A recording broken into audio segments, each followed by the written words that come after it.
Imagine a place where nature looks hand-painted, where every corner holds a secret, and every sunset feels like a work of art. A place where time moves differently, slower, as if the earth itself wanted you to savor every moment.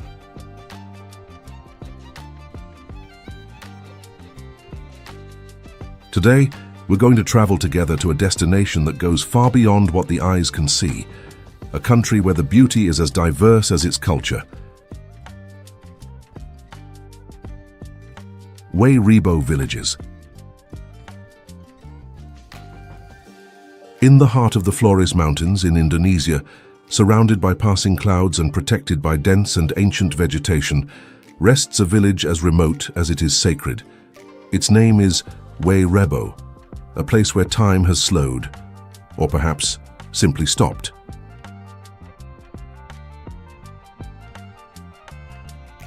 To get there, one must climb, walk for hours along winding trails, cross streams, listen to the whisper of bamboo groves and the echoes of tropical birds, before finally seeing the conical shapes of the village emerge from the mist. There, atop a hill wrapped in silence, stands one of the last strongholds of Manggarai culture, resisting both time and modernity.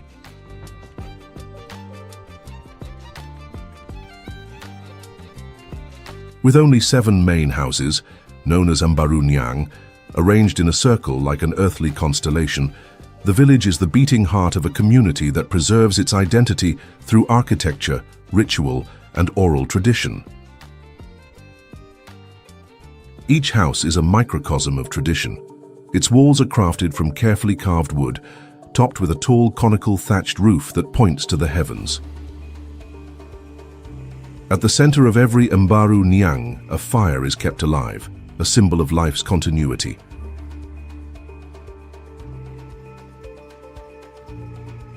The history of the village is wrapped in myths and legends that echo through generations. It is said that Rebo was founded over 100 years ago by an ancestor named Empo Maro. Guided by visions and spiritual wisdom, he is believed to have discovered this sacred place and built the first shelter there, giving rise to a lineage that endures to this day.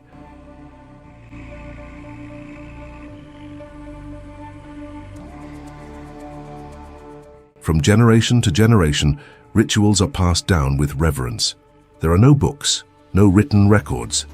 Memory lives in the voices of the elders, in the chants that accompany the dances, and in the carefully chosen words spoken during ceremonies that give thanks to nature. In Rebo, time follows a different rhythm. The day begins with the crow of the roosters, followed by the sound of children running between homes and the women preparing coffee grown on the mountain slopes. Rebo coffee is famous, not only for its flavor but for how it's cultivated, with respect for the land, without machines and without haste.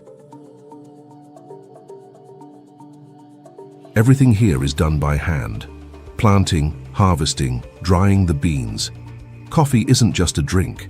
It's an offering, a connection to the forest spirits, a gesture of communion between the living and those who have passed on.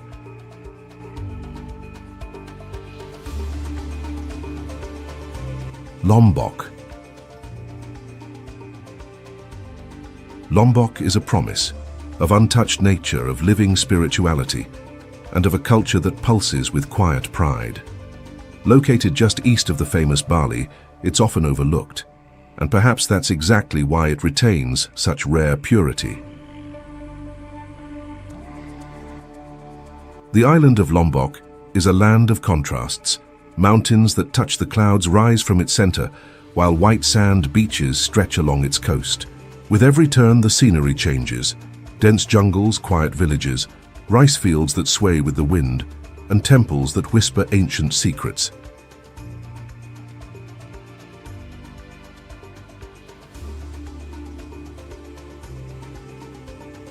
At the center of this magical landscape stands Mount Rinjani. At 12,224 feet above sea level, it is the second highest volcano in Indonesia.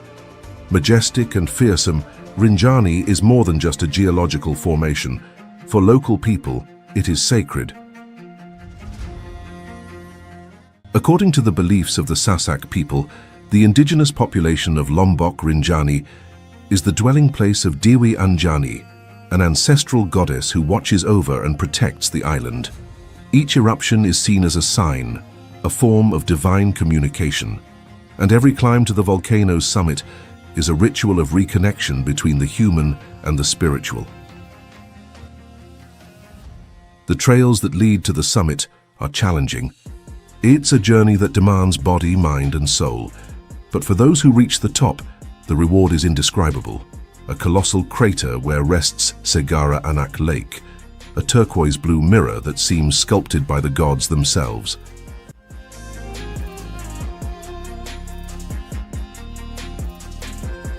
Around Rinjani, life beats with an ancestral rhythm. The Sasak people preserve practices that date back centuries. Farmers, artisans, healers, each person has a role in the village. Time is measured by harvests, by moon phases, and by stories that echo from generation to generation.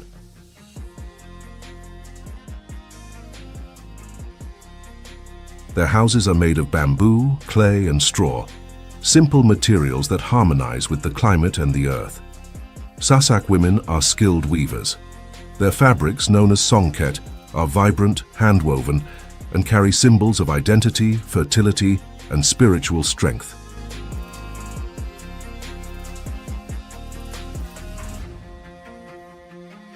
Gili Air. There's a place where time slows down until it nearly disappears. Where cars don't exist, horns fall silent, and the horizon is always blue. That place is Gili Air, a tiny island in Indonesia that seems to have escaped the noise of the 21st century. Located northwest of Lombok, next to its sister islands Gili Trawangan and Gili Meno, Gili Air is a sanctuary, a dot on the map that few people find, but no one ever forgets. A sliver of the world where every sunrise feels like the first on Earth. Gili Air is the closest to Lombok, and the one that best balances silence with life. Not as festive as Gili Trawangan, nor as deserted as Gili Meno, it radiates a calm energy. It is the meeting point between the simple and the sacred. The name Air comes from the Indonesian language and means water, a gentle irony, since the entire island is surrounded by crystal-clear seas, where the water blends with the sky. But Air can also be read as air, and maybe that's what truly defines the island, a place where you breathe freedom.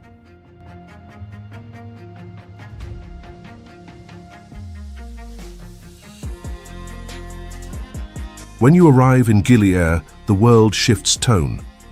There are no motor vehicles. The dominant sounds are waves, footsteps in the sand, and the clatter of horses' hooves pulling wooden carts, the traditional sidamos. Bicycles are the main form of transportation, and even they are sometimes left aside. Because Gili Air is the size of contemplation. A 2-hour walk is enough to circle the entire island. As you walk this path, you won't see neon signs or tall buildings. You'll see the sea, palm trees, rustic wooden bars, and thatched cabanas with colorful pillows where backpackers read, dream, and write. There's an informal beauty to Gili Air, a charming disarray. It's an island where bare feet are the official attire, where salty hair and the scent of the ocean are part of one's identity.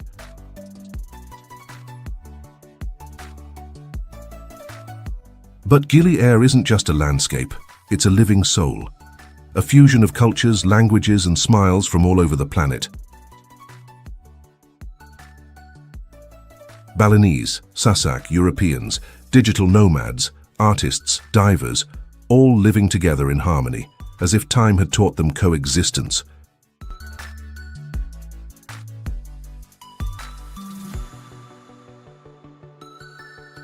Borobudur. Amid the dense tropical morning mist, when the sun begins to gently gild the rice fields of central Java, a colossal, ancient, silent structure rises, overflowing with stories and spirituality. Borobudur. In its stony silence, it speaks, not with words, but with symbols, reliefs, and the pure presence of the sacred, meticulously carved more than 1,000 years ago by hands that now belong to eternity. Located on the island of Java, Borobudur was built around the 9th century after Christ, during the reign of the Sailendra dynasty, in a time when Mahayana Buddhism was flourishing in the region. Its name likely derives from the Sanskrit words Vihara Buddha-ur, meaning Buddhist monastery on the mountain. However, this mountain is not natural. It's a ziggurat carefully constructed from over 2 million blocks of andesite, a type of volcanic rock.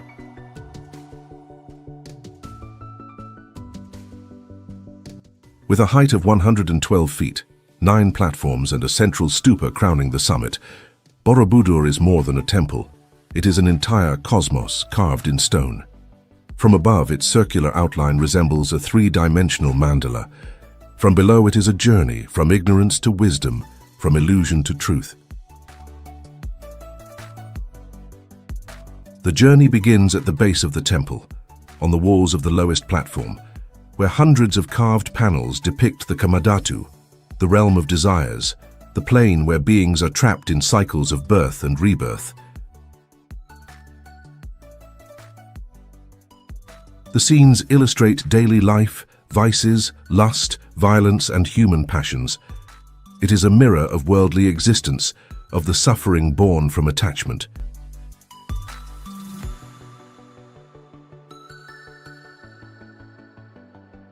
Climbing to the middle levels, one enters Rupadhatu, the world of form where the spiritual seeker begins to renounce sensory desires.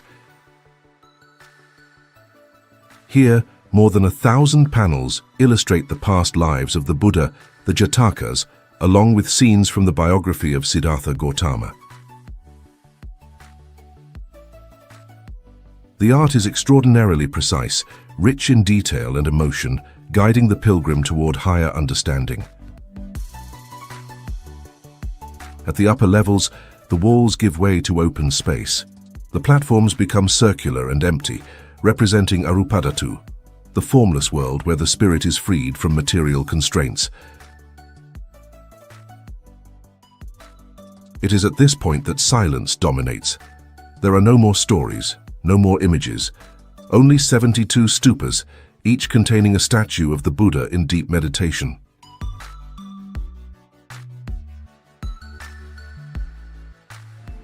Bali. Its name is Bali, but to many it is more than a spot on the map. It is a presence, a living energy, a sanctuary where the visible and invisible dance in harmony. On this island, the sacred permeates everything, from the morning offerings placed on sidewalks to the festivals that unite entire villages for days and nights on end. Known as the Island of the Gods, Bali is home to a unique form of Hinduism, profoundly different from that practiced in India. Here, the Balinese follow Agama Hindu Dharma, a fusion of Hindu, animist, and Buddhist traditions shaped over centuries of cultural syncretism and resilience.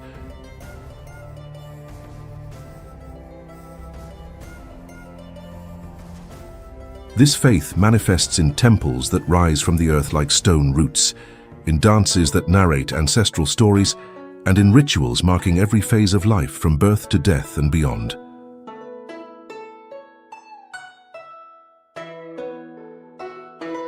Walking through Bali is like entering a living tapestry of symbols and meaning. The streets are adorned with kanang sari, small offerings made with flowers, banana leaves, and incense. These are placed daily on house steps, in shops, and at intersections.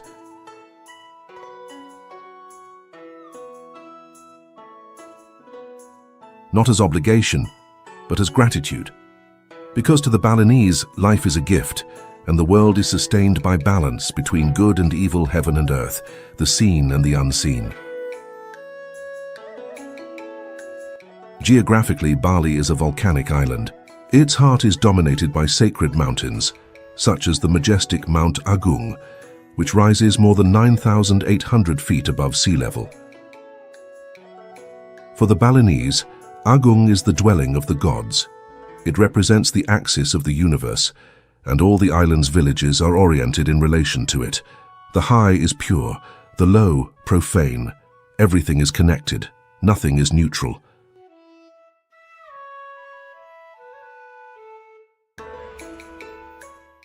The island's landscapes are breathtaking. Hand-carved rice terraces follow the curves of the hills like stairways to the sky. The tropical forests vibrate with life and mysticism. The beaches, sometimes peaceful, sometimes wild, wash the coast in a constant ebb and flow. But what makes Bali truly unforgettable isn't just the scenery. It's the spirit that dwells in every corner of this land.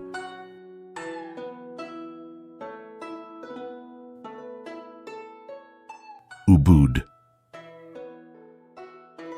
In the heart of the island of Bali, far from the beaches and the noisy coastal tourism, Ubud rises as a sanctuary, a refuge for the soul, a space where the world slows down and the spirit finally breathes.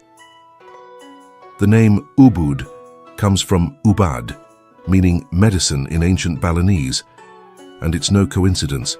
The city was born as a place of healing, a meeting point between the visible and the invisible, between the earth and the divine, a place where art, spirituality and nature intertwine like roots beneath fertile soil, creating a unique vibration, impossible to measure, yet impossible to ignore. Here, everything seems to dance. The leaves dance with the wind, the incense smoke dances in the air. The palm shadows dance across the temples. Even silence dances in Ubud, a living silence filled with bells, chants, barefoot steps, and smiles that bloom like unexpected flowers on a humid morning.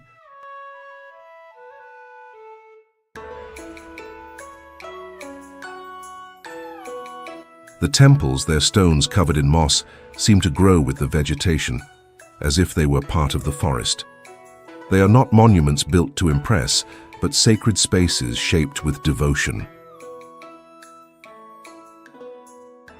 Pura Taman Saraswati, the temple of the goddess of wisdom, rests in the middle of a lotus pond, like a living offering to beauty.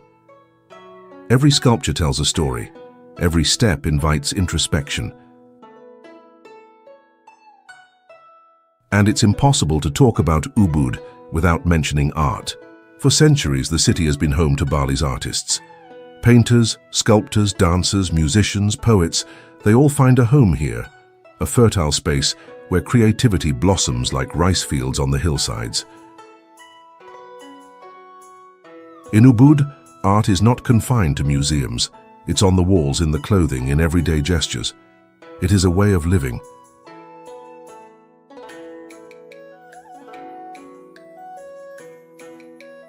The studios scattered along the narrow streets display works that blend tradition and modernity.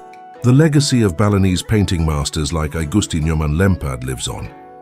At night in the Ubud Palace, the ancient movements of the dancers, with their intense eyes and precise hands, narrate Hindu epics under the flickering glow of torches.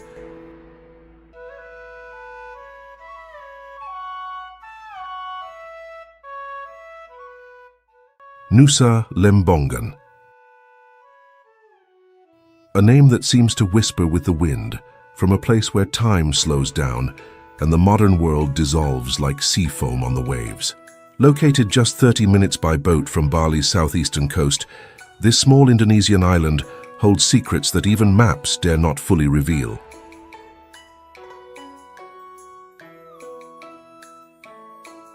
Far from the bustle of Kuta and the spiritual hum of Ubud, Lembongan is a sanctuary where nature still sets the rules, where the sea is a blue god and silence is a constant ally. The first sensation upon arriving is the salty scent of the breeze, the soft warmth of sunlight filtered through palm leaves, and a nearly indescribable calm, a stillness that wraps body and soul as if something ancestral, something eternal resides here. For centuries, the island has been home to fishermen and seaweed farmers, who even today at dawn walk along the coast carrying hand-woven baskets, repeating ancient rituals with the quiet dignity of those who understand the cycles of nature. The seaweed, cultivated in perfect rectangles in the shallow sea, glistens in the sun like liquid emerald fields. This farming is not just sustenance, it is heritage, culture, living memory.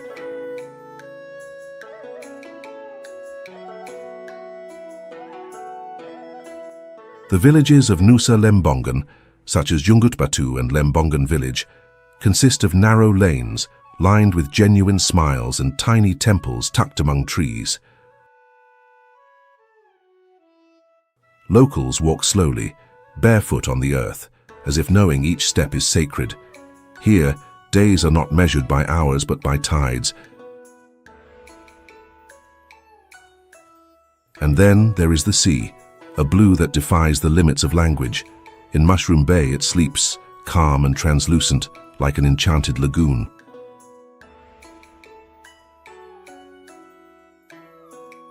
In Dream Beach it stirs wild, crashing into limestone rocks in bursts of foam. Each beach is a scene with its own soul, its own voice. Every grain of sand holds stories of mermaids and ancient storms.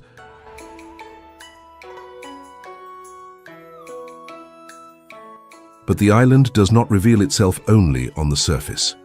Beneath the water, Lembongan transforms into a secret kingdom. Coral reefs harbor a spectacle of colors and forms with no end in sight. Giant manta rays glide with majesty, like ocean angels. Clownfish dance among anemones. Sea turtles follow their ancient paths, indifferent to the passing of time.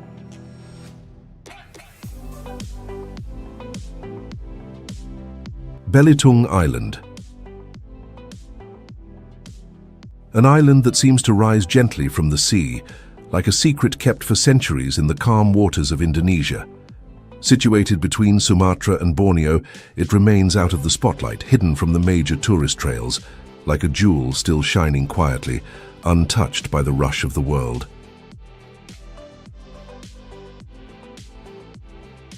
Known for its surreal landscapes, Belitung is an invitation to contemplation. Here, time doesn't run, it floats, hovers. Granite rocks scattered along the beaches form natural sculptures that seem like the handiwork of distracted gods. Sleeping giants shaped by wind and water, silent guardians of a beauty that seems to exist outside of time.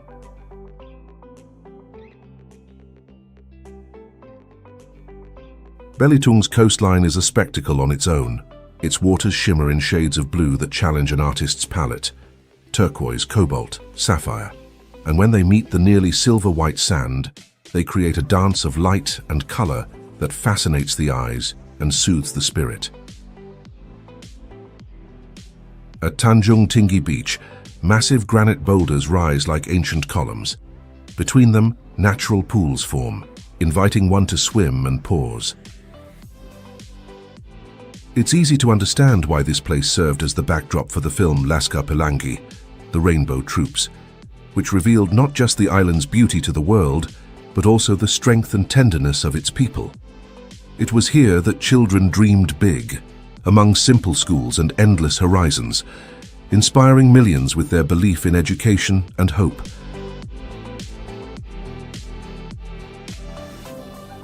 The island holds a silent history, written in its landscapes and memories.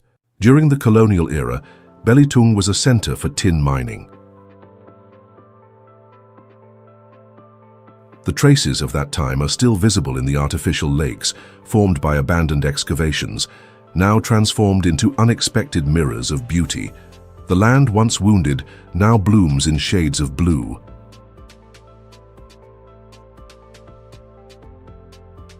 But there is much more beyond mineral history. Belitung is also made of human stories. Malay, Chinese, and Bugis peoples form the cultural mosaic of the island. Each group brought its own traditions, flavors, and songs, and this fusion gives the island a unique rhythm, an identity that pulses in every market, every celebration, and every dish.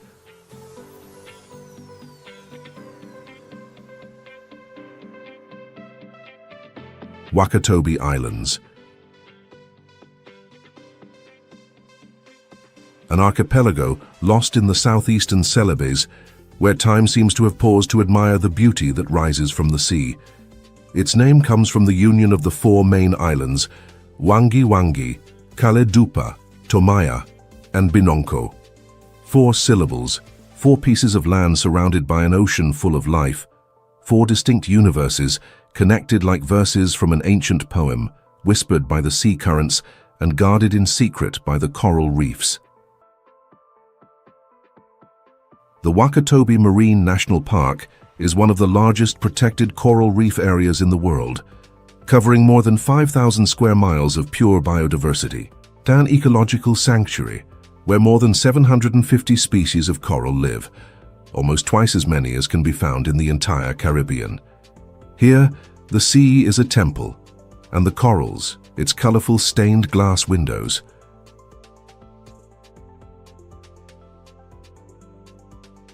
To dive in, Wakatobi is to disappear from the surface and be reborn in another reality. An underwater kingdom pulsing with impossible colors, mesmerizing shapes, and continuous motion. It's like stepping into a vivid dream, where the lines between real and surreal dissolve in the transparency of the water. Angelfish, nudibranchs, moray eels, green turtles, dolphins. Manta rays glide with the calmness of sages. Schools of fish move in perfect choreography, shimmering lights in sync.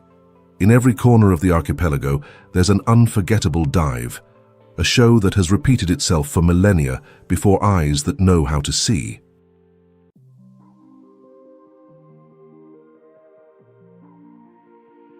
But not everything lies beneath the surface. Wakatobi also reveals its beauty on land. The islands are covered in dense vegetation, with white sand beaches as fine as flour, cliffs sculpted by wind, and hidden caves that hold secrets of stone and shadow. It's a landscape that invites contemplation, silence, and deep listening.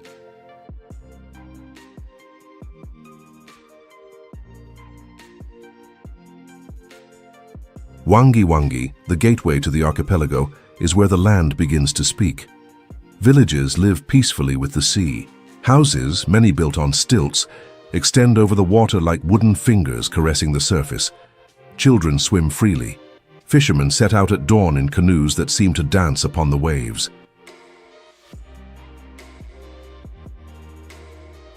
Daily life is simple and sacred.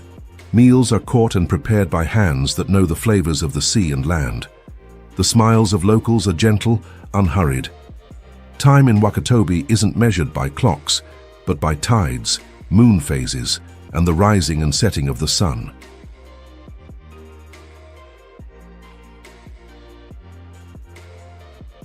Komodo National Park. In the heart of the Indonesian archipelago, between the islands of Sumbawa and Flores, there is a sanctuary that seems torn from the pages of an ancient fantasy, a place where time slows, nature reigns with fierce splendor, and the last dragons on Earth still walk free. This is Komodo National Park.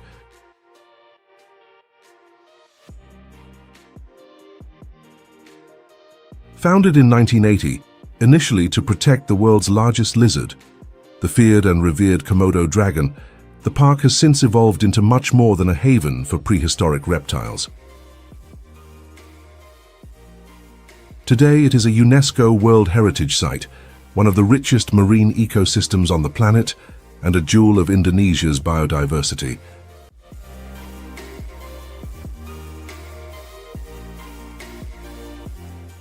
Covering over 700 square miles, the park includes 3 main islands, Komodo, Rinca and Padar, plus dozens of small islets and an expanse of turquoise waters dotted with coral reefs.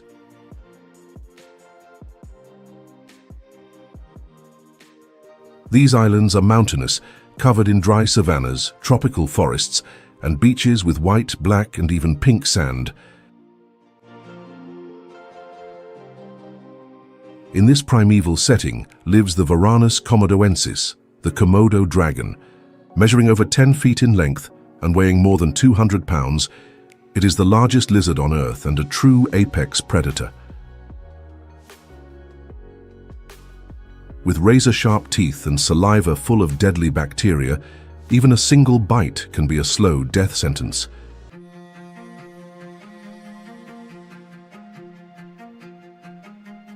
These creatures have fascinating habits. They are opportunistic hunters capable of stalking deer, buffalo, wild boar, and even other dragons. But they are also patient, waiting in silence for hours until the moment to strike. When they attack, it's with brutal precision. And perhaps most chilling of all is their intelligence. Komodo dragons recognize faces, navigate around obstacles, and, according to researchers, may even communicate through postures and guttural sounds.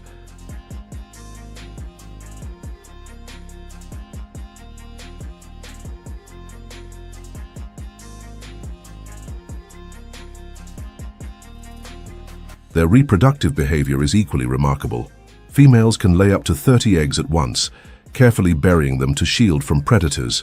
And in a rare natural phenomenon, some can reproduce by parthenogenesis, that is, without male contact, an evolutionary trait that may help explain their survival over millions of years.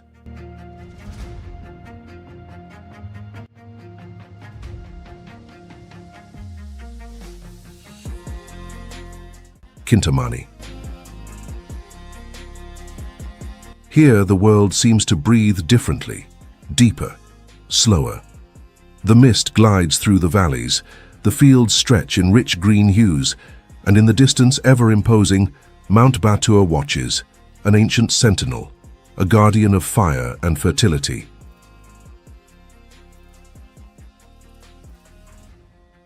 Mount Batur is not just a mountain, it is a living spirit, revered for centuries by the Balinese as a dwelling place of the gods.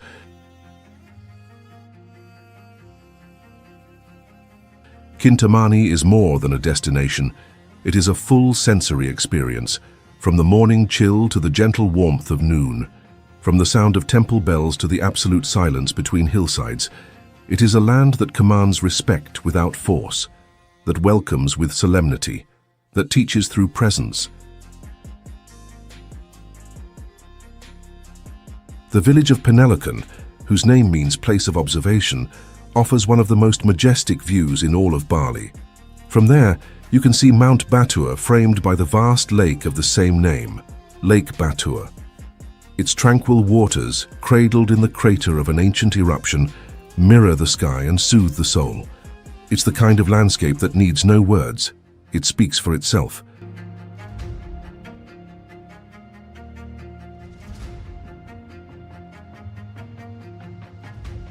Lake Batur is the largest in Bali.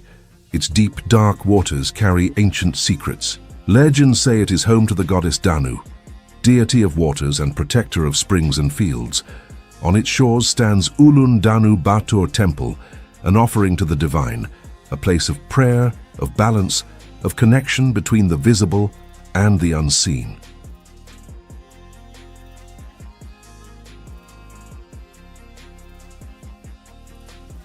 Balinese people come from all corners of the island to pay homage at this temple. The ceremonies are grand, yet never ostentatious. Colorful fabrics, flowers, rice, incense, murmured prayers. There's a quiet beauty in every gesture, a tranquil dignity that comes from a spirituality woven into daily life.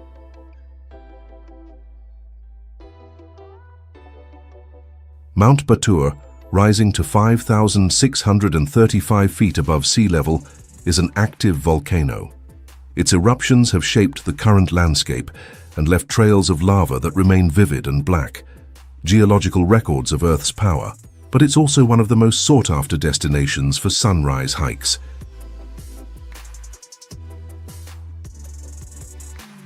Gili Trawangan. In a nearly forgotten spot among the waves of the Indian Ocean, to the west of Lombok Island, lies a small gem surrounded by crystal-clear waters and wrapped in mystery, music and tropical magic. Its name is Gili Trawangan, the largest and most famous of the three Gili Islands, a paradise of contrasts and unforgettable sensory experiences.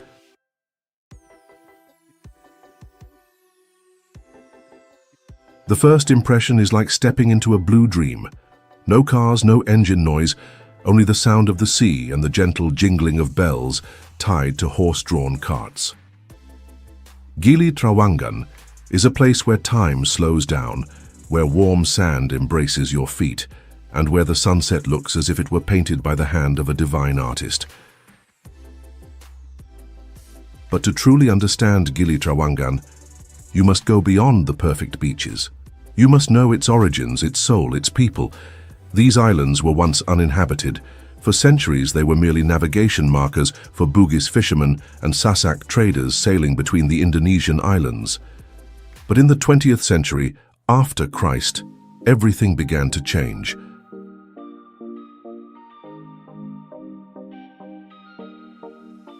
During the Japanese occupation in World War II, Gili Trawangan was used as a lookout and shelter.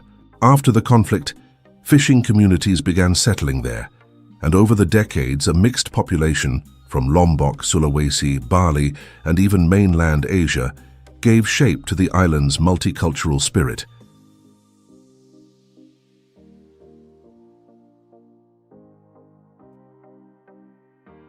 The name Trawangan comes from the word Terowongan, which means tunnel in Indonesian, a reference to an old tunnel dug during the Japanese occupation.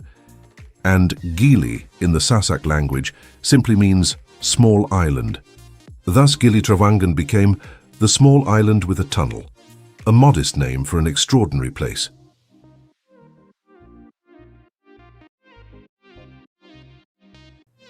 Today, Gili Trawangan is an international destination, a melting pot of cultures where backpackers, divers, artists, digital nomads, and peace seekers mix with the local residents, creating a vibrant, fluid community that is also deeply rooted in tradition and spirituality.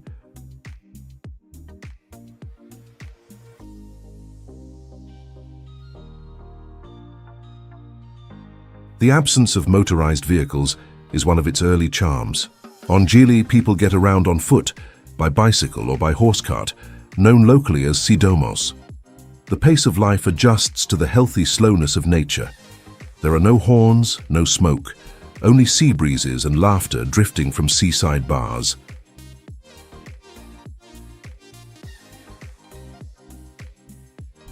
Padar Island. In the heart of the Komodo archipelago in Indonesia lies a raw and nearly untouched gem, Padar Island. Wild, dramatic, silent. It seems to have been drawn by hand by a force of nature that was in no rush. Its contours resemble a sleeping serpent, winding through turquoise waters and isolated coves, a place where time appears to slow down, and the wind whispers ancestral secrets, carrying tales from forgotten ages.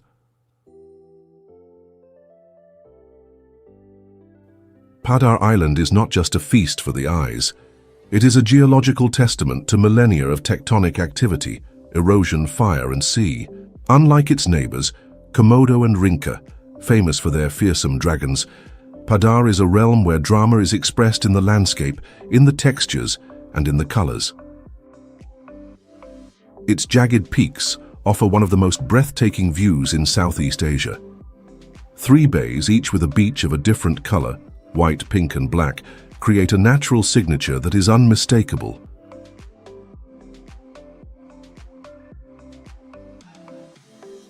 For a long time, Padar remained away from the spotlight. While Komodo's dragons attracted adventurers and scientists, Padar kept its mystery quietly guarded. But slowly, explorers, photographers, and nature lovers began to climb its hills and walk its narrow trails. What they found there was more than beauty. They found another world.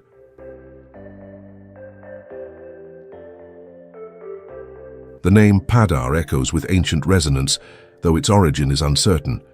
There's no consensus on its meaning, but something powerful and raw lives in its sound. It seems to carry a legacy that goes beyond language, a direct bond with the earth, with the elements, with all that is essential and primordial.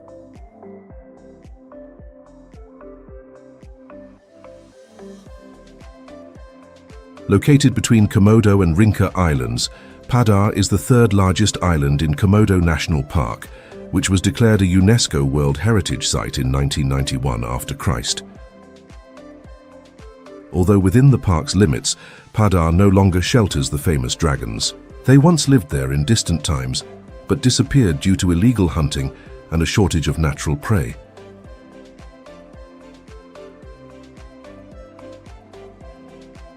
Karimunjawa.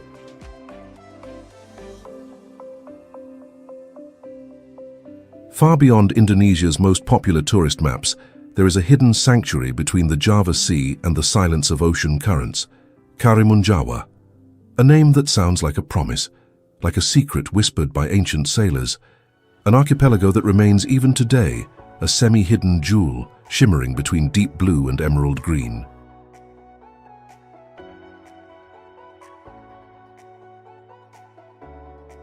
Composed of 27 islands, of which only a few are inhabited, Karimunjawa is a place where time slows down, where clocks become useless and the days are measured by the dance of the sun and the rise and fall of the tides. Here, nature sets the rhythm, and those who arrive soon realize it's not just a destination, it's a state of mind.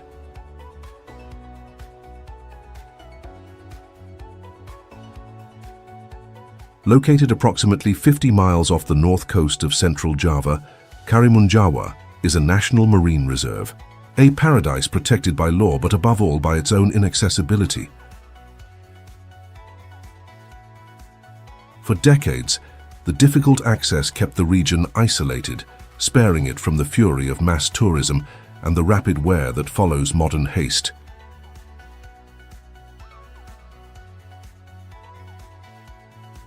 The name Karimunjawa carries stories lost to time.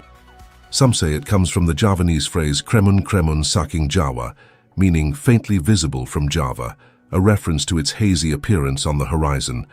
Others claim it has Arabic roots, brought by traders or missionaries of the past. Whatever its origin, the word is magical, a whisper of adventure and discovery.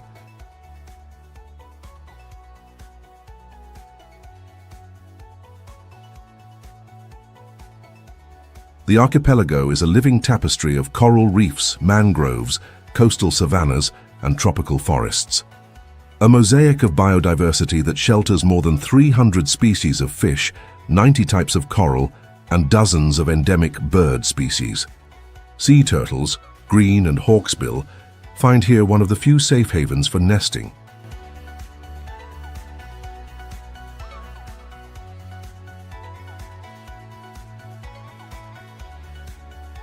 Karimunjawa is also home to a modest yet resilient population. The villages are small, made up of wooden houses built on stilts, surrounded by coconut trees and fishing boats. Most residents live off the sea. Their lives follow the cycles of the tides, the seasons of the wind, and the wisdom passed down through generations.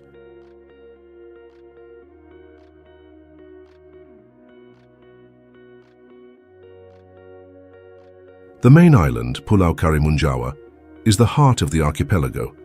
This is where most of the infrastructure is concentrated. A small port, schools, mosques, a few inns and local markets. Everything is simple, essential. But that simplicity is also its beauty. There is no unnecessary luxury, only authenticity.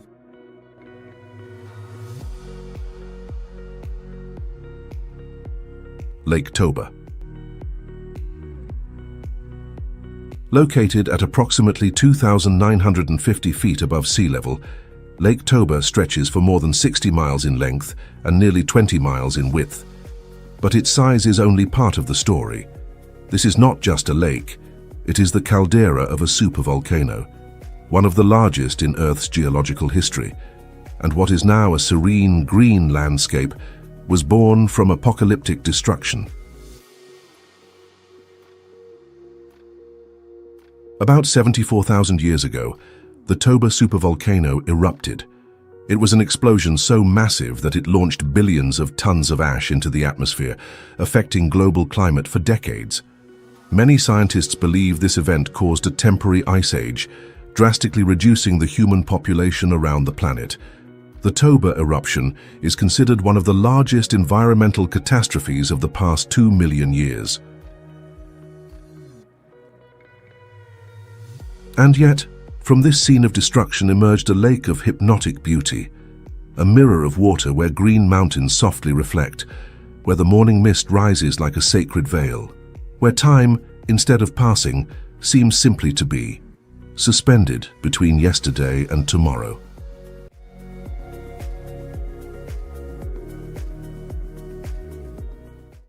At the center of Lake Toba lies Samosir Island, an island within a lake within a crater. This geographic paradox only intensifies the region's enigmatic character. Samosir is not just a piece of land, it is the spiritual and cultural heart of the Batak people, one of Indonesia's oldest and most unique ethnic groups.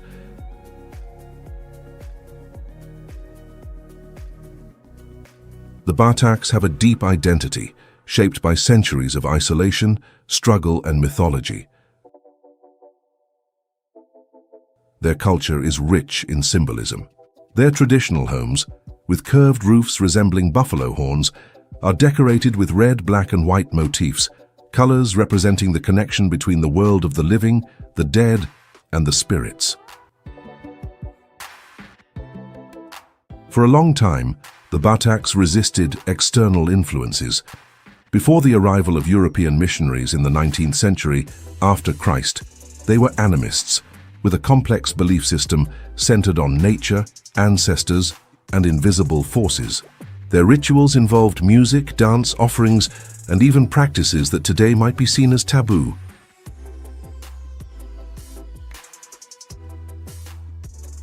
Sumbawa. This island, part of the West Nusa Tenggara province, is often overlooked on Indonesia's tourist map, and perhaps that is its greatest treasure: isolation. An isolation that preserves not just the landscape but the soul of a resilient people, a living culture, and a land where every element seems to tell a story.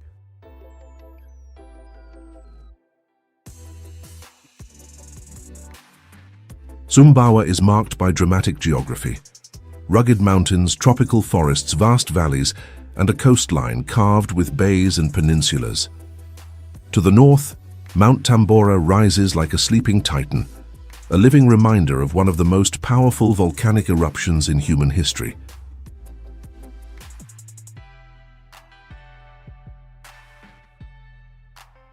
In 1815 after Christ, Tambora erupted with indescribable fury.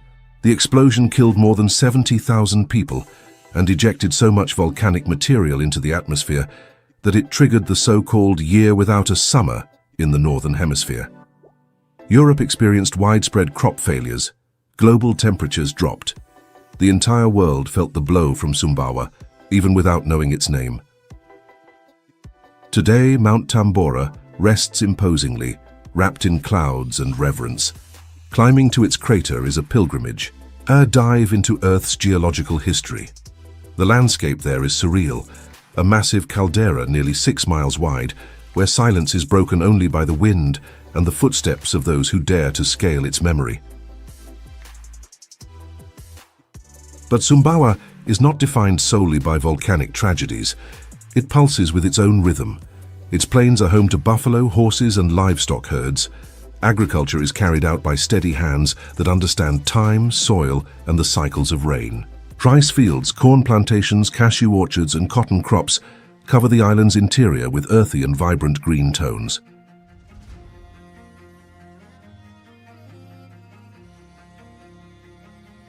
In the villages, time moves slowly.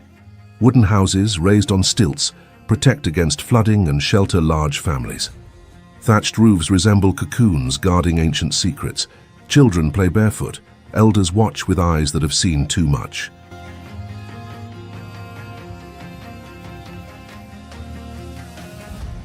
Sumbawa's culture is a tapestry of Malay, Javanese, Balinese, and even Islamic influences.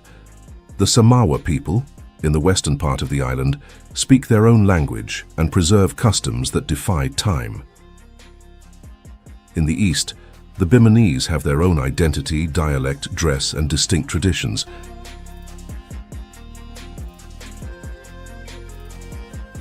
Surakarta. Surakarta, also known as Solo, a name that carries echoes of the past, whispers of royalty, spirituality, and art. A city where time does not run, it dances.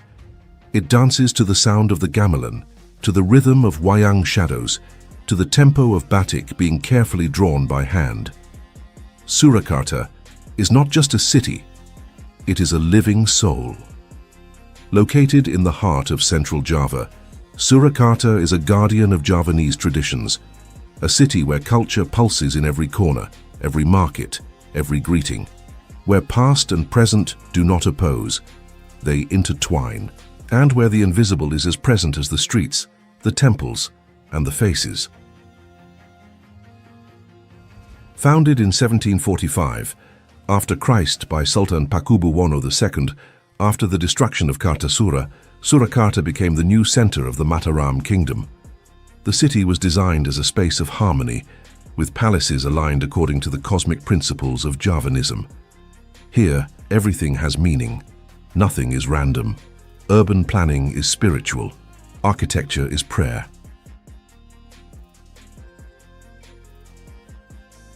The main palace, Keraton Surakarta Hadiningrat, is more than just a building. It is the beating heart of the city. The royal lineage still resides there, and court rituals continue to be performed with the same solemnity as centuries ago. Guards in ceremonial dress, decorated courtyards, thrones, sacred objects, everything breathes tradition.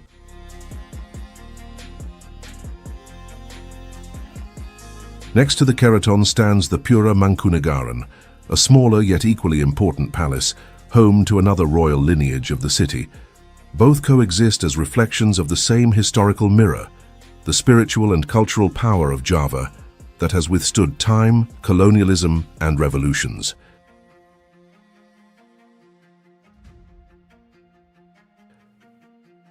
These palaces are not merely relics, they are living centers of culture. It is there that the secrets of gamelan music, wayang kulit shadow theater, and classical Javanese dance are studied. They are also spaces dedicated to preserving batik, the hand-painted fabric that is a national symbol, but in Solo takes on an almost sacred dimension.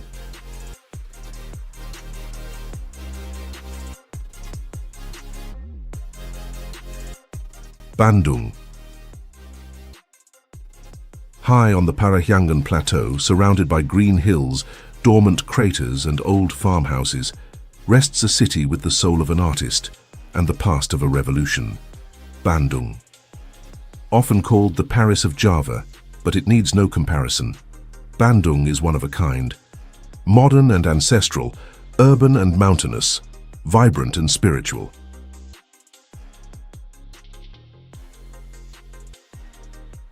Located about 2,300 feet above sea level, Bandung has a mild climate that seems to slow down time. The air is fresher, the trees taller, and the architecture a living reliquary of colonial history and local creativity. Bandung is a city of harmonious contrasts, where the old reinvents itself and the new engages with tradition.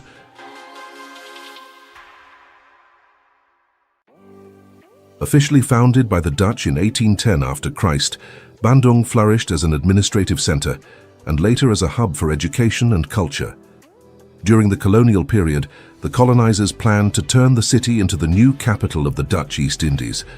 Though the plan was never realized, Bandung inherited an urban, architectural and social legacy that still defines its landscape.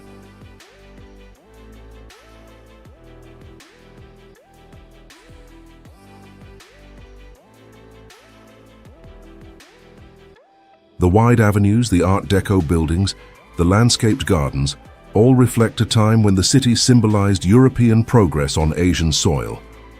But Bandung was never just a colonial frame. It absorbed, transformed, and reinvented that heritage in its own way. Javanese, Sundanese, Indonesian.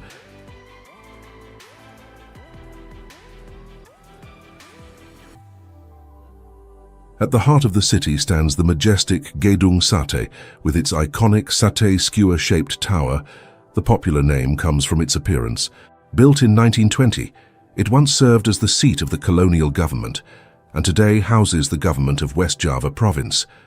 More than just an administrative building, it is a symbol of Bandung, strong, elegant, resilient.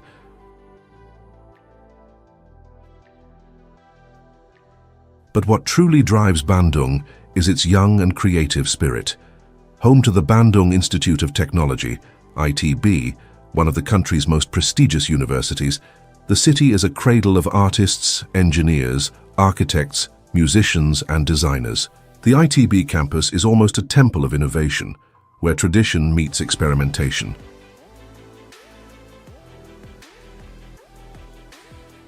In the cafes of Dago, the hidden studios of Braga, and the concept stores of Riau, a creative energy pulses that makes Bandung a national reference in design, fashion, and urban art.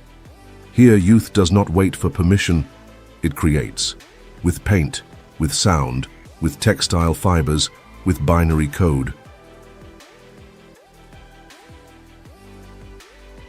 Semarang. With a history dating back to the 9th century after Christ, Semarang began as a small coastal settlement known as Bergota. It was a village surrounded by swamps and hills, where local legends tell of ancestral spirits protecting the trade routes that passed through. But it was in the 15th century after Christ, with the arrival of Chinese and Arab traders, that the region began to gain strategic importance.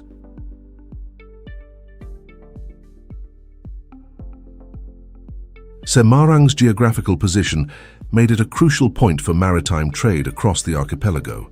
Ships from faraway places like Gujarat, Malacca, and Canton anchored in its ports, carrying silk, spices, porcelain, and with them, religious doctrines, languages, and lifestyles.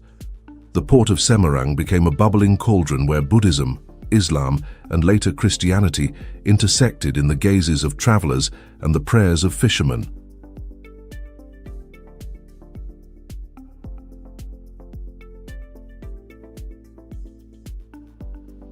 By the end of the 17th century after Christ, the Dutch presence, through the Dutch East India Company, VOC, had solidified Semarang's importance as an administrative and military center. The city was designed in the style of European colonial architecture, with fortresses, Protestant churches, and buildings that still preserve memories of a rule that deeply marked the region's social fabric.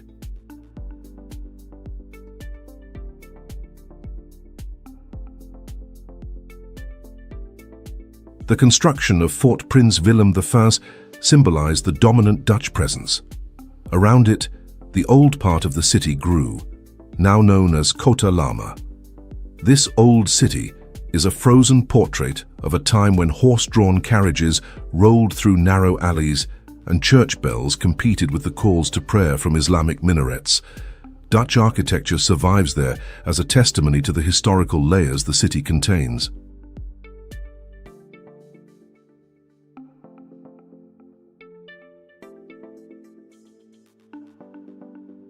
But Semarang is not defined only by its colonial legacy. Long before that, it was a significant spiritual center. The Great Mosque of Demak, located on the outskirts of the city, though technically outside modern city boundaries, is an undeniable landmark. Built by Raden Patah, the first Sultan of Demak, it is considered one of the first Islamic mosques in Java and a symbol of the rise of Islam in Indonesia.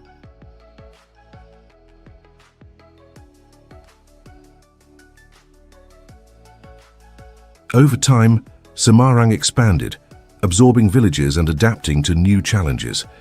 During the Japanese occupation in World War II, the city witnessed confrontations and resistance.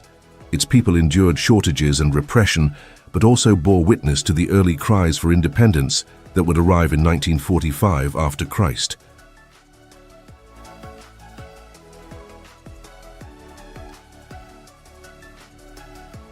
Surabaya. At the mouth of the Mas River, facing the Madura Strait, rises a city that not only survived time, it defied it with bravery. Capital of East Java Province, Surabaya is more than an urban center.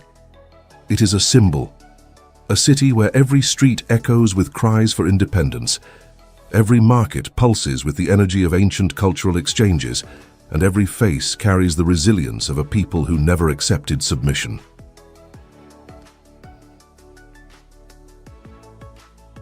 The name Surabaya has legendary origins.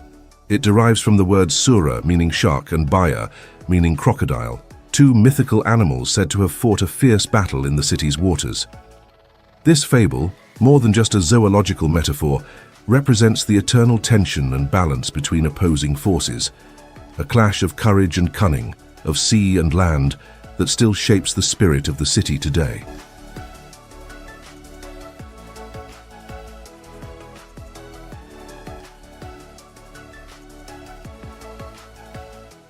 The first historical references to Surabaya date back to the 13th century after Christ, when it already functioned as a commercial and naval hub within the Majapahit Empire, the last of the great Hindu empires in Java. Its strategic location made it a vital link between the Javanese interior and foreign markets. It was there that rice was traded for spices, wood for silk, stories for promises.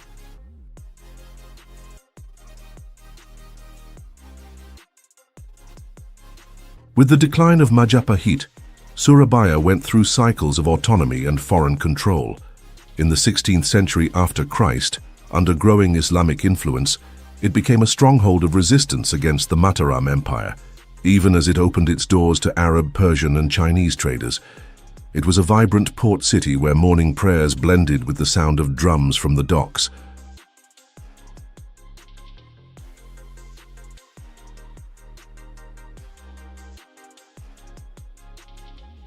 European colonization, first Portuguese then Dutch, redrew Surabaya's destiny. With the arrival of the VOC, the Dutch East India Company, the city was militarized and structured as a naval base. Local resistance, however, never ceased. Even under the weight of colonial oppression, the Javanese people of Surabaya kept their traditions, language, and faith alive.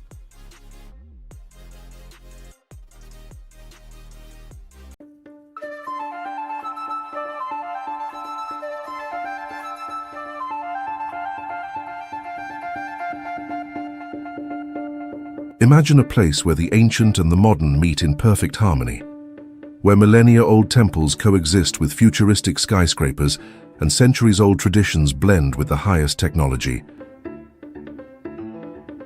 This place exists, and its name is Japan. In today's video, we will embark on an incredible journey through Japan, exploring its stunning landscapes, fascinating culture, and some curiosities that make this country one of the most amazing in the world.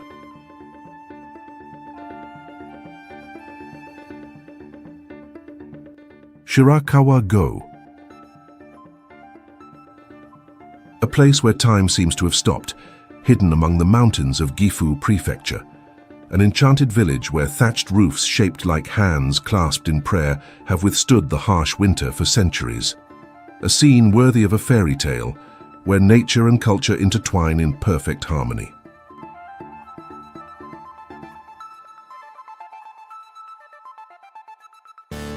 Declared a UNESCO World Heritage Site in 1995, Shirakawa-go is a time capsule, a refuge of Japanese traditions that remain alive and vibrant. The village is famous for its Gasho-zukuri-style houses, century-old structures that seem to have come out of a storybook. The name Gasho-zukuri means hands clasped in prayer, referring to the slanted shape of the roofs designed to withstand the heavy snowfall of winter. As you walk through its peaceful streets, a respectful silence surrounds you, as if even the wind blows gently not to disturb the peace of this sacred place. Every house, every wooden bridge over the crystal-clear streams, every centuries-old tree tells a story of resilience and harmony. The residents of Shirakawa-go still preserve ancestral customs, cultivating rice and silk, just as their ancestors did for generations. In the spring, the landscape fills with vibrant colors as the cherry blossoms bloom and transform Shirakawa-go into a living painting. The delicate pink of the flowers contrasts with the intense green of the mountains, while the air is filled with the sweet fragrance of the season. It is a moment of renewal when the village awakens from its long winter sleep and life manifests in every detail. Visiting Shirakawa-go is more than a sightseeing trip. It is a journey into the past, an immersion in the essence of traditional Japan. The Gasho-zukuri houses are not just buildings, but silent witnesses of history, guardians of a culture that refuses to disappear. Some of them have been turned into museums, allowing visitors to learn the secrets of this unique architecture and the simple life of the old inhabitants.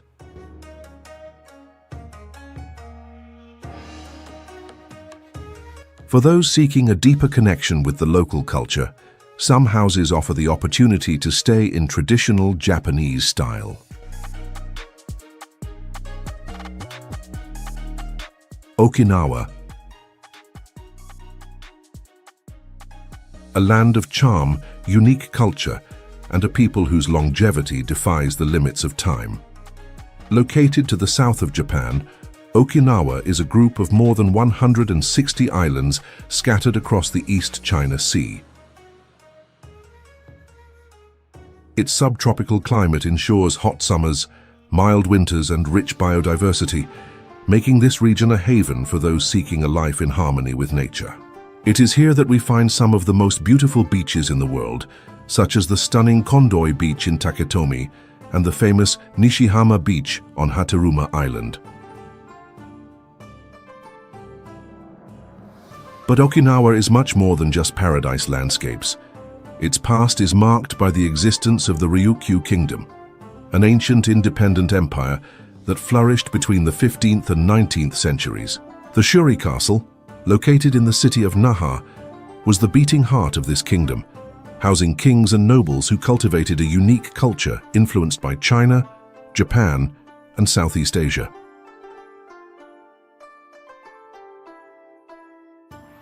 Today, the ruins of Shuri Castle are a UNESCO World Heritage Site and bear witness to the grandeur of a lost era. Walking through its imposing portals and stone corridors is to feel the echo of the past, a living connection to the region's history. At the heart of Okinawan culture is the Uchinanchu people, whose philosophy of life has attracted the attention of the world. Okinawa is one of the places with the highest concentration of centenarians on the planet.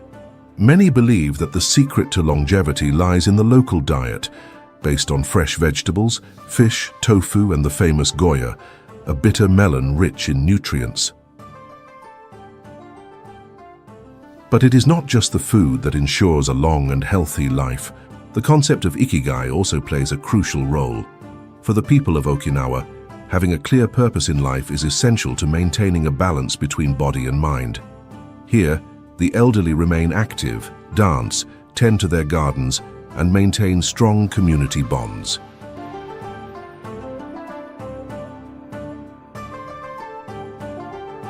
Another fascinating aspect of Okinawa is its traditional music and dance. The sanshin, a stringed instrument similar to a banjo, is the soul of Okinawan music. Its melodies tell stories of love, courage, and longing. The Asa dance, characterized by energetic movements and the vibrant sound of taiko drums, is a celebration of life and ancestors.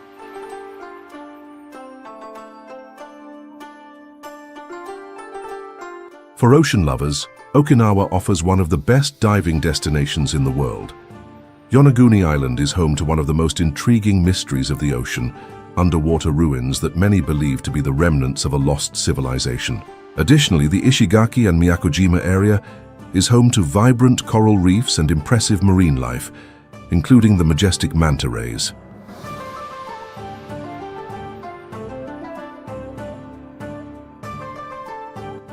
Fisherman's village of Ine. The sea breeze carries the salty aroma of the waters that bathe the coast of Ine, a small fishing village hidden between the mountains and the ocean in Japan. This unique place, often described as a piece of paradise forgotten by time, rests silently on the waters of In Bay. Here, traditions resist modernity, and daily life follows the rhythm of the tides and winds.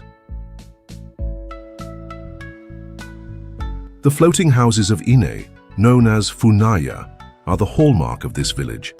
Built on wooden pillars, these homes charm with their simplicity and ingenuity. On the ground floor, boats rest after long journeys at sea, while on the upper floor, families share stories under the soft glow of paper lanterns.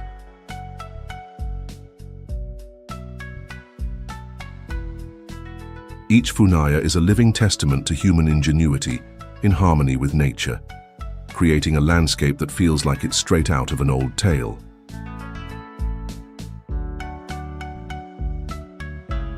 As the sun rises over the calm waters, fishermen silently depart in their boats, casting their nets with precision, perpetuating techniques passed down through generations.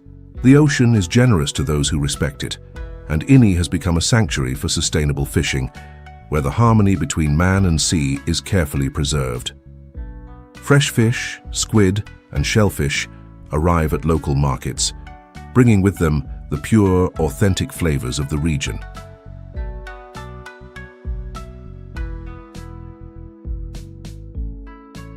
But Ine is not just a fishing village. It is also a place of ancestral rituals, where Shinto temples rest among the lush trees, protecting the village with their millennial serenity. The local festivals, vibrant and colorful, celebrate the gifts of the ocean and the resilience of those who live there.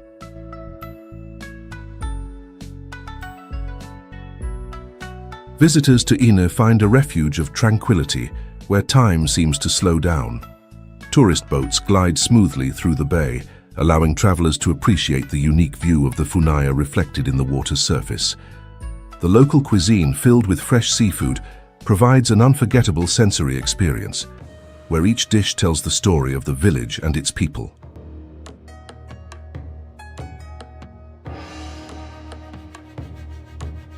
On starry nights, the bay is illuminated by the reflections of the lights emanating from the funaya windows. The silence is broken only by the sound of the waves gently kissing the wooden pillars. Ine is not just a destination, it is a living poem, a testament to the harmony between tradition and nature. Mount Fuji. Majestic, serene, and imposing, it rises to 12,389 feet in height, dominating the landscape and the hearts of those who behold it. Its symmetrical and imposing silhouette spans centuries of history, inspiring poets, artists, and pilgrims.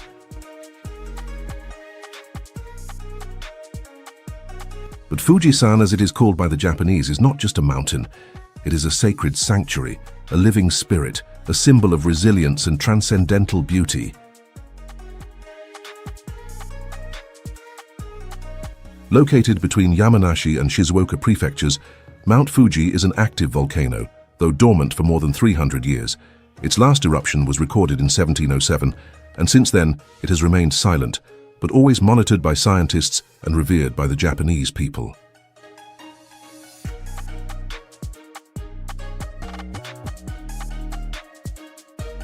Climbing Mount Fuji is a ritual.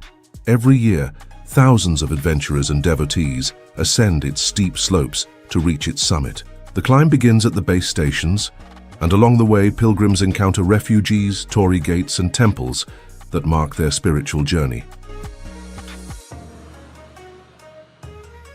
In spring, Fuji dresses in delicate shades of pink. Cherry blossoms bloom around it, creating a sublime contrast between the eternal white of its snow and the ephemeral nature of the sakuras. In summer, the mountain welcomes visitors with accessible trails and a clear sky that allows breathtaking views. It is the official climbing season, and the shrines at the summit receive prayers and offerings. In autumn, red and golden leaves color the landscape around Fuji. The forests surrounding it, such as Aokigahara, turn into a spectacle of colors and mysteries. And in winter, Mount Fuji is covered with its thickest blanket of snow, transforming into a colossal ice formation that defies the cold and shines under the sunlight. Japanese culture embraces Fuji in its art, literature, and spirituality. The painter Katsushika Hokusai, in his famous series 36 Views of Mount Fuji, immortalized its beauty in woodblock prints that continue to inspire generations. Mount Fuji also plays a leading role in festivals. The Yoshida Fire Festival, held annually at the end of summer, celebrates the deity of the mountain and symbolically marks the end of the climbing season.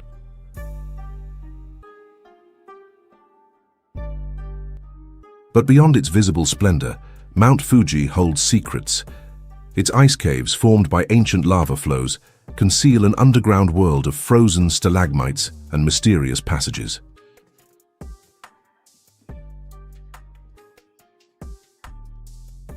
And for those who wish to feel its presence without climbing it, there are the onsens, the natural hot springs.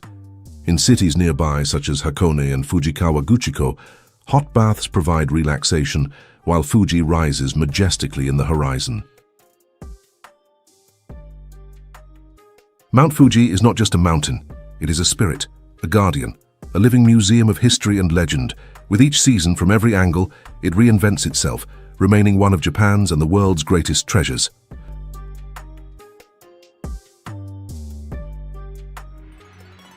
Kamakura. Located just an hour from Tokyo, this ancient samurai capital is a true gateway to the history and spirituality of Japan.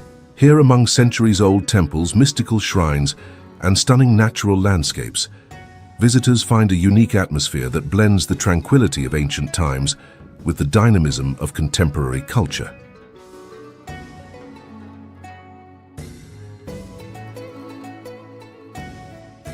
Our tour begins with the majestic Great Buddha of Kamakura, or Daibutsu, one of Japan's most iconic images. Sitting in a meditative posture, almost 42 feet tall, this 13th century bronze statue has survived earthquakes and tsunamis, remaining a symbol of resilience and serenity of the Buddhist spirit.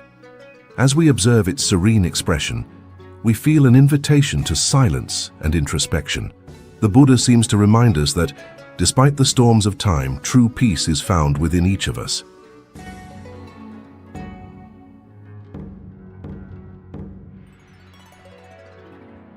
A few minutes from there, we find the Hazedera Temple, a Buddhist sanctuary full of beauty and symbolism.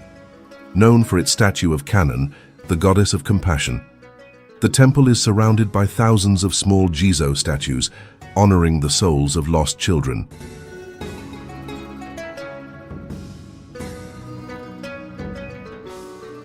But Kamakura is not only about history and spirituality.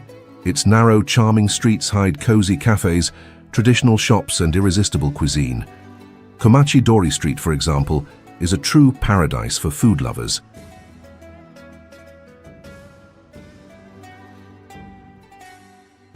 For those seeking a closer connection with nature, Kamakura offers lush trails that cross ancient forests and hills. The Daibutsu Trail, for example, leads adventurers along a path surrounded by cedars and bamboo, offering breathtaking views of the city and the ocean. Walking along these trails is like traveling back in time, feeling the same wind that blew over the samurais centuries ago.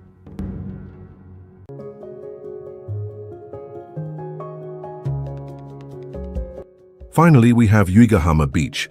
The sunset here is a spectacle in itself. The waters reflect the last golden rays of the day, while surfers and families enjoy the ocean breeze. A perfect fusion of past and present, tradition and modernity, the serenity of the Buddha and the vibrant energy of its streets and beaches. Takachiho Gorge.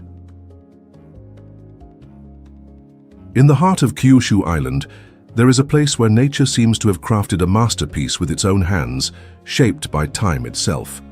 Takachiho Gorge, a natural sanctuary of incomparable beauty, where crystal-clear rivers meander through towering rock formations and ancient legends whisper among the leaves of century-old trees.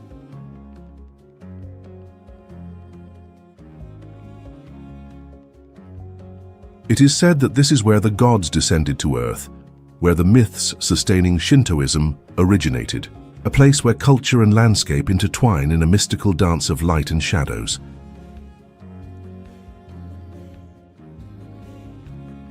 The gorge was carved over thousands of years by the Gokase River, whose waters, crashing against the cooled volcanic rocks, formed immense basalt walls that rise like columns of a temple forgotten by time.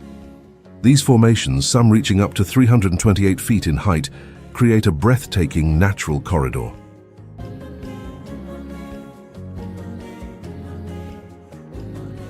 The river's deep blue waters reflect the surrounding lush greenery, while the sunlight dances on the surface, creating a mesmerizing spectacle.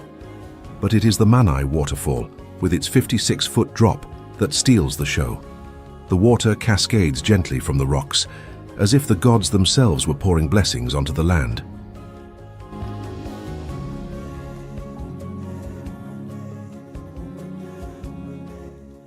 It is beneath this waterfall that visitors can row in small wooden boats, navigating between the canyon walls, feeling the moist and fresh river breeze.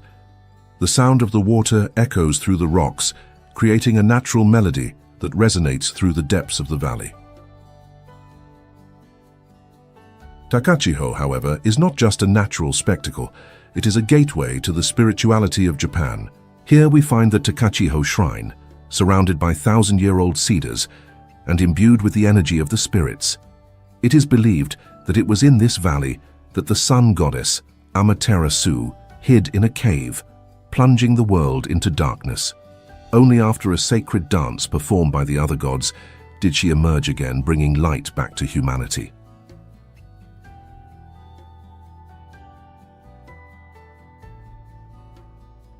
This legend is still recounted today in Kagura performances, a traditional dance held every night in Takachiho. Spectators gather in a rustic wooden hall to watch the story come to life as dancers, wearing masks and ceremonial attire, recreate the ancient movements of the gods.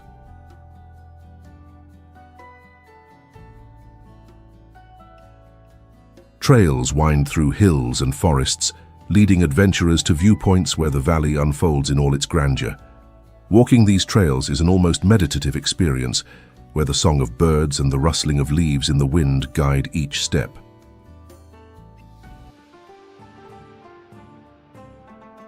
Jigokudani Monkey Park. Here, amidst ice-covered trees and steep cliffs, an unusual scene unfolds. Dozens of Japanese macaques, known as snow monkeys, relax in the steaming waters of the hot springs. Their serene gazes and almost human-like gestures make us reflect on how thin the line is between our species and theirs.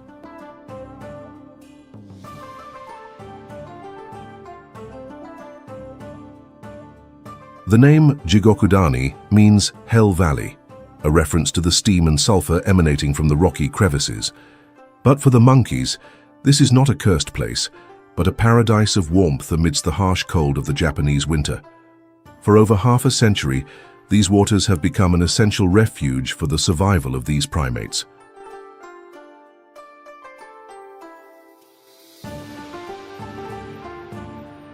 During the colder months, when the temperature drops well below freezing and snow accumulates in thick layers, the monkeys descend from the wooded slopes and dive into the natural pools. Their thick fur protects them from the cold wind, but the warm water provides comfort that few animals in nature experience.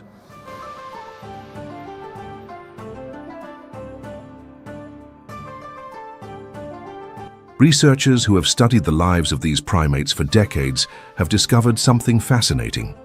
The hot baths are not only a means of warmth, but also a way to reduce stress.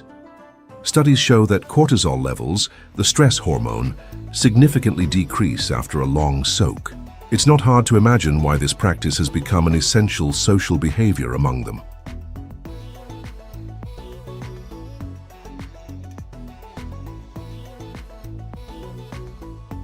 In the park, one can observe a complex social system.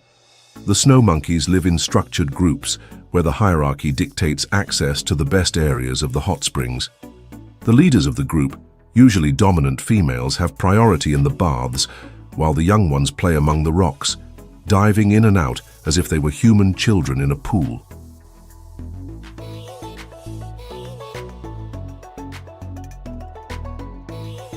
The behavior of these monkeys also reveals their impressive intelligence. They use stones as tools, share food, and develop strategies to avoid conflicts. Young monkeys learn early the dynamics of the group, observing and mimicking the adults, strengthening family and social bonds.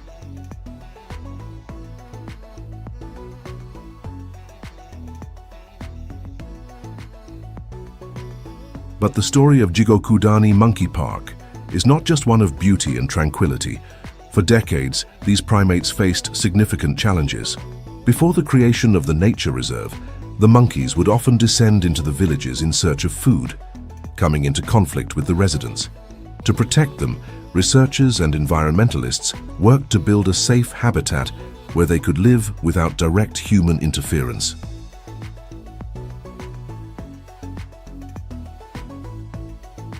Tokyo. A vibrant metropolis where the future meets the past, where skyscrapers shine like jewels next to century-old temples. A city that pulses with energy, where every corner reveals a new surprise, a new experience. Welcome to the capital of Japan, one of the most dynamic and fascinating cities on the planet.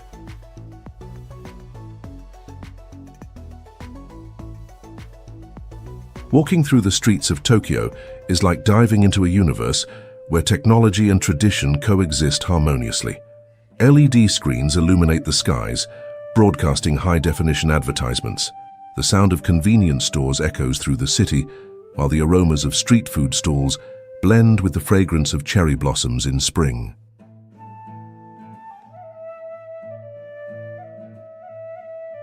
This is a city that never sleeps, whether at dawn, when fresh fish arrive at the market, or late at night, when karaoke bars still resonate with enthusiastic songs. Tokyo is always alive. The city offers an unceasing spectacle of lights, sounds, and experiences, where each visit reveals something new.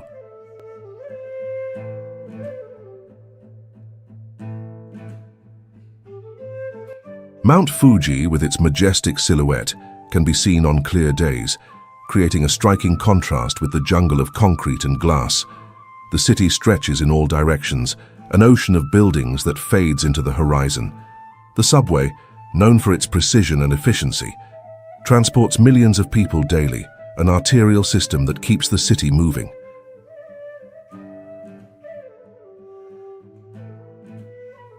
Japanese culture is present in every detail. From the carefully pruned gardens to the silent rituals of tea, Tokyo preserves its traditions while embracing the future. Department stores are temples of consumption, where robots interact with customers and cutting-edge technology products are within reach.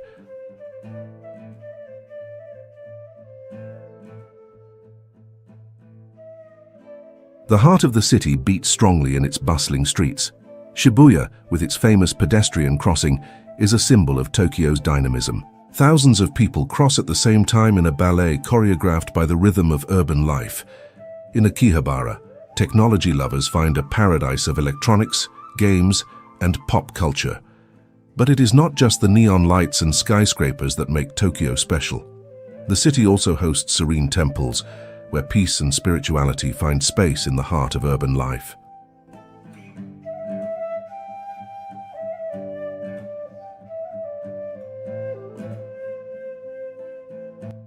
But Tokyo also has its peaceful side.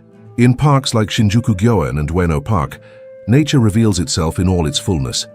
In spring, the cherry trees bloom, covering the city with a pink and white mantle. In autumn, the red and golden leaves create a visual spectacle worthy of a painting.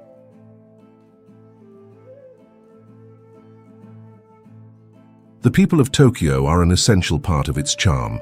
Gentle, organized, and always ready to help, the city's residents keep alive the spirit of Japanese hospitality. Even in such a large city, there is a sense of order and respect that impresses visitors.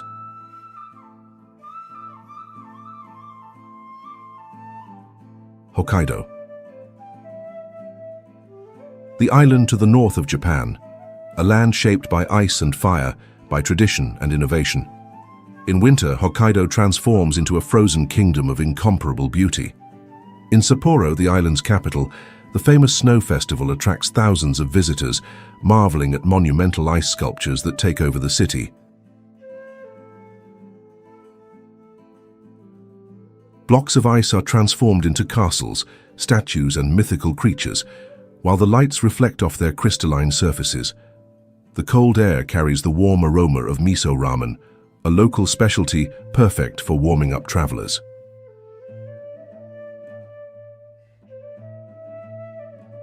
Further north, the city of Asahikawa experiences extreme temperatures, often below 4 degrees Fahrenheit. Here, snow is not just a spectacle, but a way of life.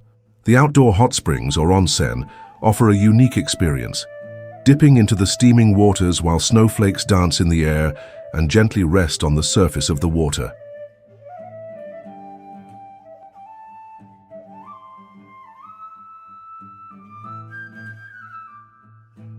But it is not just winter that makes Hokkaido a magical place. When the snow melts and the first signs of spring appear, the lavender fields of Furano and the flower-filled gardens of Biei transform the landscape. The vibrant purple of the lavenders stretches as far as the eye can see, creating a natural spectacle worthy of an impressionist painting. The sweet aroma lingers in the air, and small local farms offer lavender ice cream and sweets, providing a taste as unique as the landscape.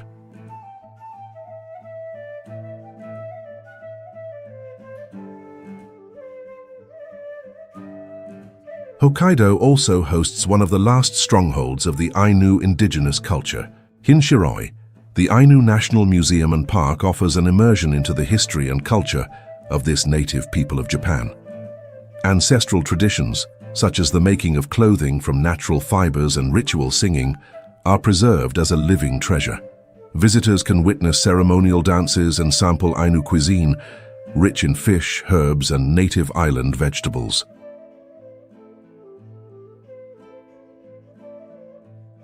And then there are the volcanoes. Active, dormant, imposing.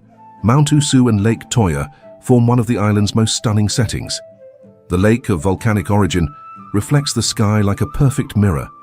Small islands emerge from its tranquil waters, and in the background, Usu, still steaming, reminds everyone of nature's relentless force. The cable car that takes visitors to the summit of Mount Usu offers a breathtaking panoramic view, where one can see the scars left by past eruptions and the constantly changing landscape.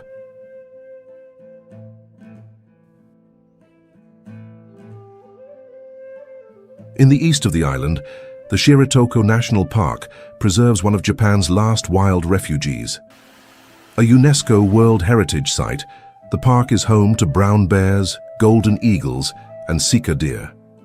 In winter, drifting ice blocks from Siberia wash up on the shores, creating a surreal and frozen scene.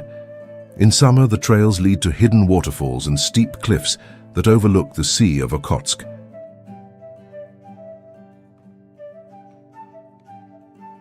But perhaps the greatest treasure of Hokkaido is its connection to nature.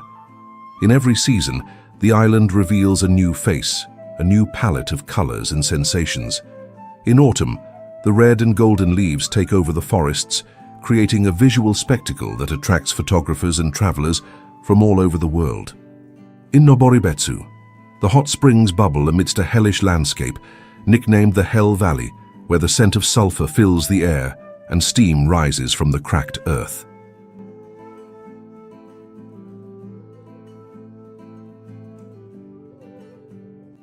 Mount Yoshino.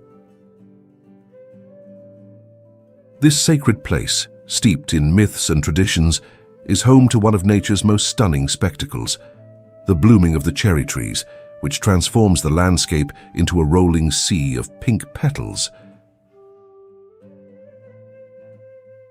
Since ancient times, Yoshino has been a place of pilgrimage for monks, poets, and travelers, drawn by its mystical atmosphere and breathtaking landscapes.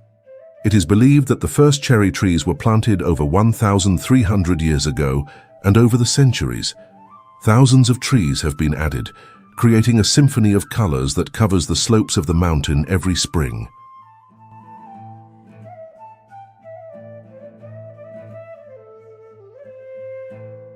Walking along the trails of Mount Yoshino is like crossing a portal into the past. The winding path takes visitors past ancient temples, hidden shrines, and viewpoints that offer panoramic views of the valley.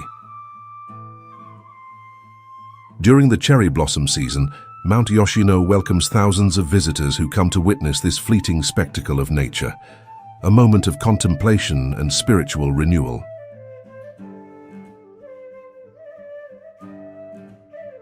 Among the many temples that adorn Yoshino, the Kinpu-senji stands out, one of the most important in Japan and a center for Shugendo, an ancient spiritual practice that combines elements of esoteric Buddhism, Shintoism, and animist traditions.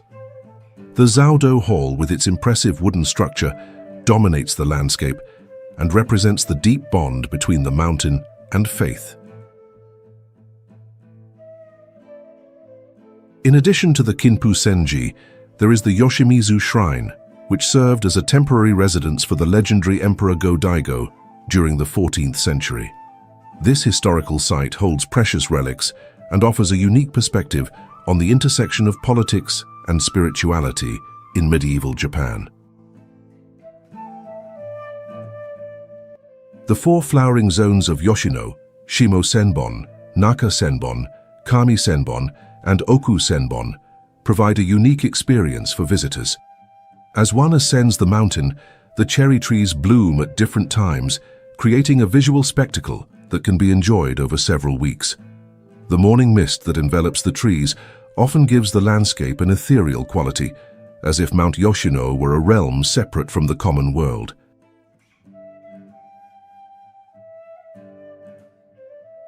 In the fall, the red and gold leaves replace the cherry blossoms, turning the mountain into a vibrant canvas of warm colors. In winter, the snow covers the temples and shrines, offering a serene and almost untouched view of nature in its purest form.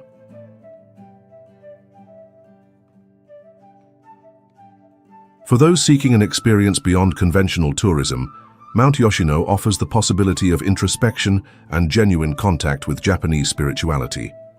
The nature, history, and devotion that permeate this place make it a unique destination, where the past and present coexist in perfect harmony, waiting to be discovered by those who wish to experience its unparalleled magic.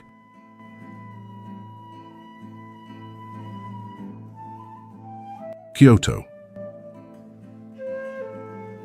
For over 1,000 years, it was the center of power, art, and spirituality in Japan. Walking through its streets is like traveling back in time, where every corner reveals a new layer of history, every temple tells an ancient story, and every tea ceremony is an ode to tradition.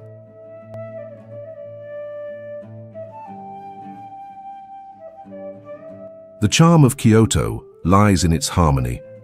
Unlike Tokyo, a metropolis of skyscrapers and futuristic technology, Kyoto preserves its essence.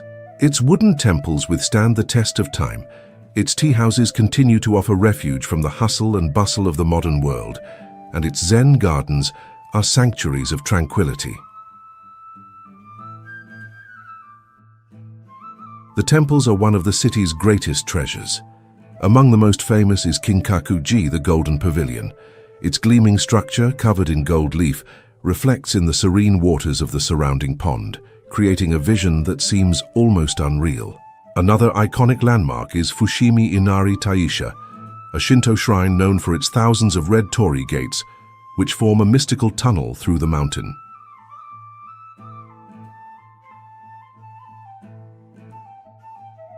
And there is also Kiyomizu-dera, a Buddhist temple that rises majestically on wooden pillars, offering a panoramic view of the city. During spring, the cherry trees around it turn the site into a sea of pink, and in autumn, the red leaves create a vibrant spectacle. Kyoto is a destination for all seasons, each one bringing a new palette of colors and a new atmosphere to its landscapes.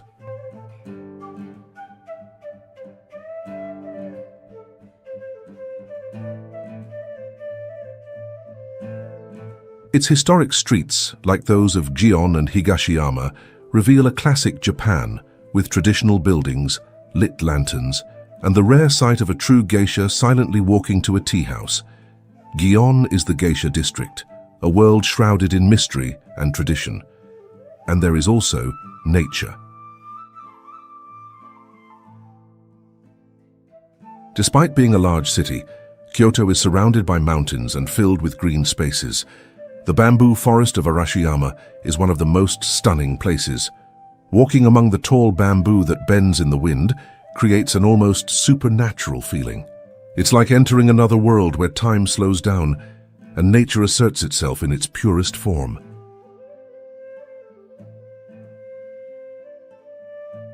On Mount Kurama, north of the city, trails lead to temples hidden within the forest, offering a spiritual and contemplative experience.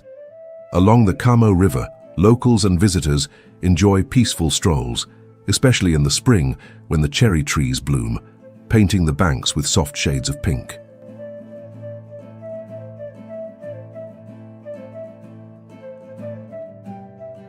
Festivals also form part of Kyoto's identity. The Gion Matsuri, held in July, is one of Japan's most famous. Its enormous decorated floats parade through the streets, accompanied by traditional music and dancers in typical costumes. In autumn, the Jidai Matsuri celebrates the city's history with a grand parade of costumes representing different periods of Japan.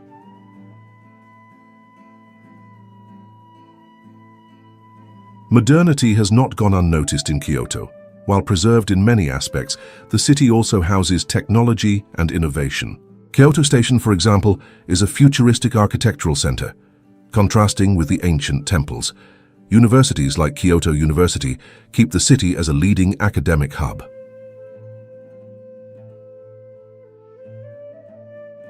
Nikko. Nikko, a hidden treasure nestled among the mountains of Japan, a sanctuary of natural beauty and ancient spirituality. Located in Tochigi Prefecture, Nikko is a place where time seems to slow down, where history echoes through the forests and temples that withstand the passage of centuries. The journey to Nikko begins by crossing picturesque landscapes. Small villages, rice fields, and crystal-clear rivers follow the train tracks that lead travelers to this mystical city. The air becomes cooler, infused with the aroma of centuries-old trees. The first must-visit stop is the famous Toshogu Shrine, one of the most impressive religious complexes in Japan.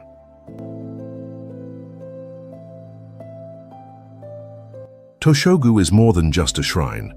It is a monument to the grandeur of Tokugawa Ieyasu, the legendary shogun who unified Japan. Its imposing gates and golden sculptures tell stories of a glorious past. Here we find the iconic three wise monkeys carved in wood, teaching us not to hear evil, not to see evil, and not to speak evil. A subtle reminder of the codes of conduct that shaped generations.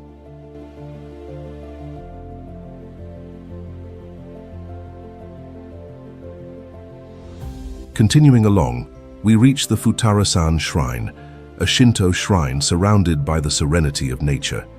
Founded in the 8th century, this site dedicated to the gods of the mountains reinforces the spiritual connection between man and nature.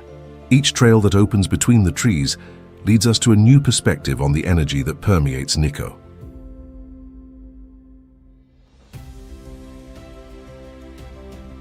Nearby, the Shinkyo Bridge, a red and elegant structure, stretches over the Daya River. It is said that in the past, a priest crossed this river on 2 serpents conjured by the gods. Today, the bridge is one of Nikko's main postcards, an invitation to contemplate the harmony between human engineering and the natural landscape.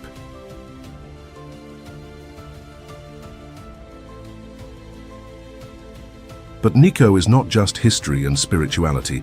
The nature here imposes itself with a magnetic force. The Keigon Falls are a spectacle of earth and water, plunging from a height of almost 328 feet. In winter, they freeze into majestic ice formations. In autumn, they are enveloped by the vibrant colors of seasonal foliage.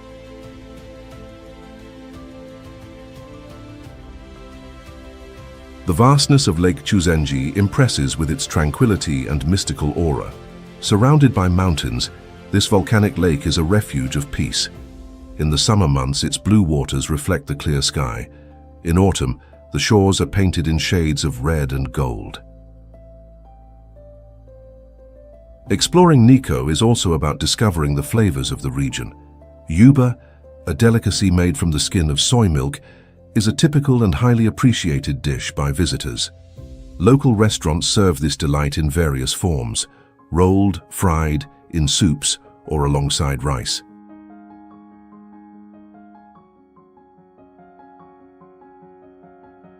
For adventurers, the trails of Nikko National Park offer challenges and rewards. Walking among towering trees, crossing streams, and observing the local fauna is an unforgettable experience. At the top of the mountains, Mount Nantai, an ancient sacred mountain, rises as an eternal guardian of the region.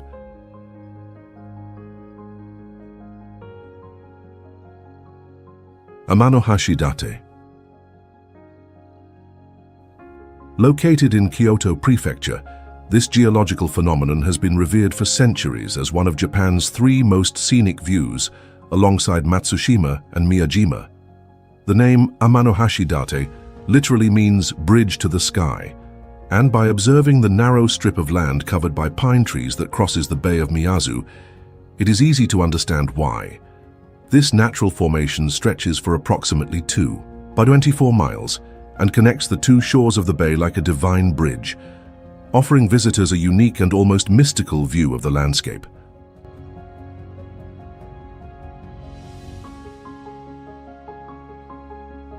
Since ancient times, Amanohashi Date has been shrouded in myths and legends. According to Japanese mythology, the celestial bridge was created by the god Izanagi to connect heaven to earth. However, before it could be completed, it fell into the ocean, forming the spectacular strip of land that we know today. This mythological narrative is reflected in how visitors view the landscape, upside down. Yes, upside down. One of the most well-known traditions of Amanohashi Date is the Matanozoki, a practice where visitors bend over to look between their own legs, reversing their perspective. By doing so, the strip of land seems to float above the sky, creating the illusion that it really is a celestial bridge. A simple yet incredibly fascinating experience.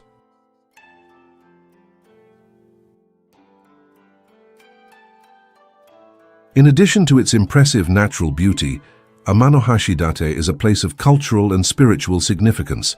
At the northern end of the strip of land is the Motoi's Kono Shrine, one of the oldest Shinto shrines in Japan.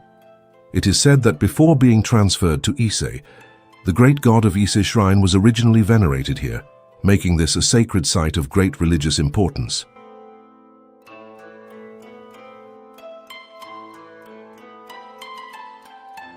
On the southern side, Kyeonji Temple, dedicated to the Buddha of Wisdom, is another highlight. Visitors often acquire the famous omikuji, small strips of paper with predictions for the future, attached to fans instead of simple strips of paper. These fans symbolize the wind and change, reinforcing the idea of spiritual transformation and personal growth.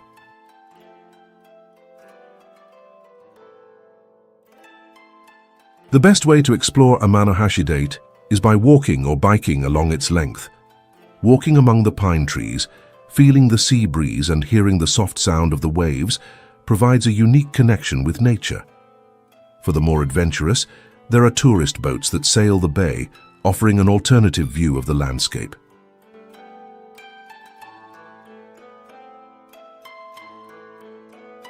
From above, the panoramic view of Amanohashi Date is even more stunning. The two main observation points are Amanohashi Date View Land to the south and Kasamatsu Park to the north. Both offer spectacular views and are perfect spots to capture unforgettable photographs. Whether during sunrise, when the first rays illuminate the mist over the water, or at sunset, when the sky turns golden, every moment here is magical.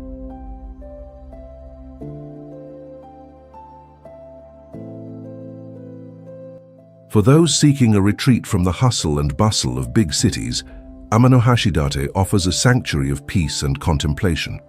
A place where time seems to slow down, allowing every visitor to connect with themselves and the world around them. Amanohashi Date is not just a tourist destination. It is an experience that touches the soul, a piece of heaven reflected on earth. Those who visit this paradise will never see the world the same way again. For here, between the sky and the sea, the bridge to infinity reveals itself before our eyes.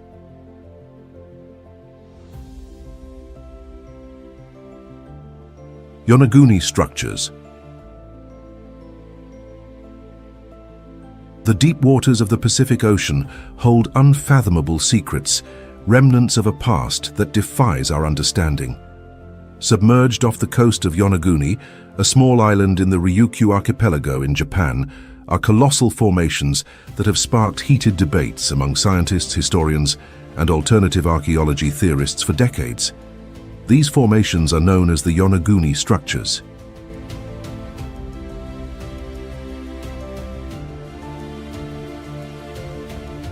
Discovered in 1986 by a local diver, these immense submerged constructions evoke images of lost civilizations, of monumental temples and stairways carved into solid rock. For some, they are irrefutable evidence of an advanced culture that flourished millennia ago, only to be swallowed by the waters in an unknown catastrophe. For some, they are simply peculiar geological formations, patiently sculpted by the relentless work of nature over the centuries.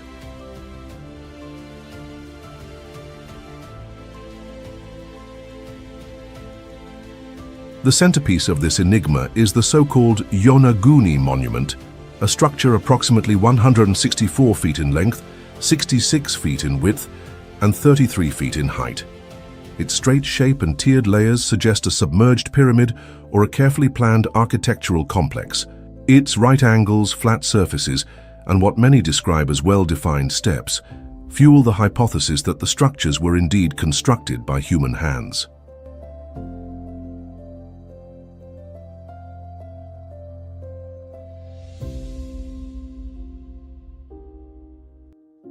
But who could have built such a monument? And when? Estimates vary drastically. Some researchers suggest that if it is indeed an artificial construction, it would have been built at least 10,000 years ago, during the last ice age, when ocean levels were much lower than they are today. This would make it one of the oldest man-made structures ever discovered, predating civilizations like the Sumerians and the Egyptians.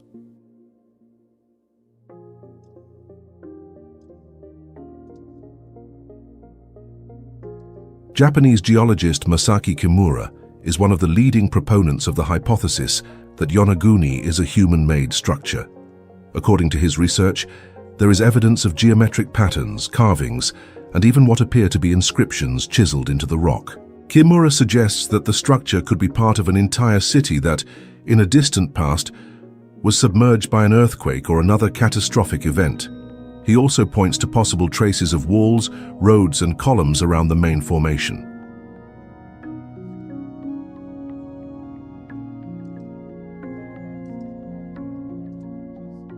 On the other hand, many geologists maintain that the formations are entirely natural. The argument is based on the type of rock predominant in Yonaguni, sandstone. This material tends to fracture in straight lines and form layered structures, a process well documented in other parts of the world. Geologist Robert Schoch from Boston University, famous for his re-evaluation of the age of the Egyptian Sphinx, argues that the patterns observed in Yonaguni are consistent with natural erosion processes.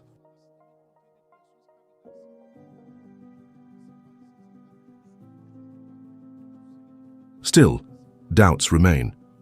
Sonar analyses have revealed intriguing contours which clearly resemble the ruins of a submerged city. Some divers and researchers have reported finding what appear to be sculptures and symbols carved into the rock, reinforcing the idea that an advanced civilization may have left its mark there.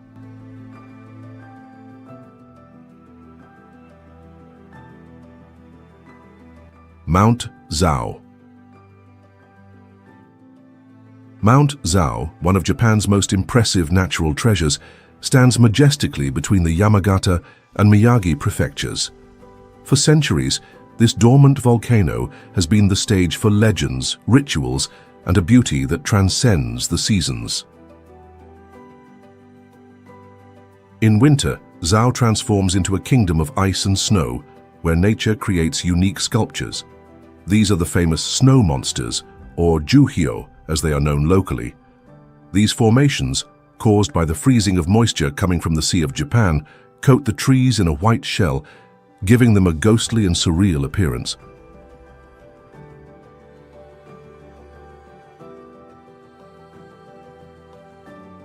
Tourists come from afar to witness this natural spectacle, gliding down the slopes of the Zhao Onsen ski resort. But beyond the adrenaline of the slopes, there is another gift from the mountain: the hot springs. Known for their high sulfur content, these natural hot springs attract visitors seeking not only relaxation, but also the therapeutic benefits that these waters have offered for centuries.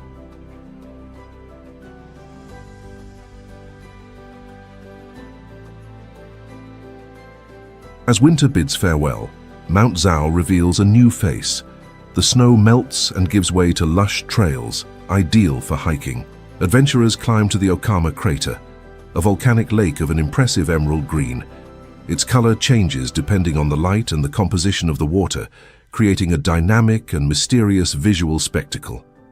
Over the centuries, Zhao has been revered by monks and pilgrims who saw the mountain as a sacred site. Even today, shrines and Buddhist statues can be found along its trails, silent guardians of a deep spirituality that permeates the region.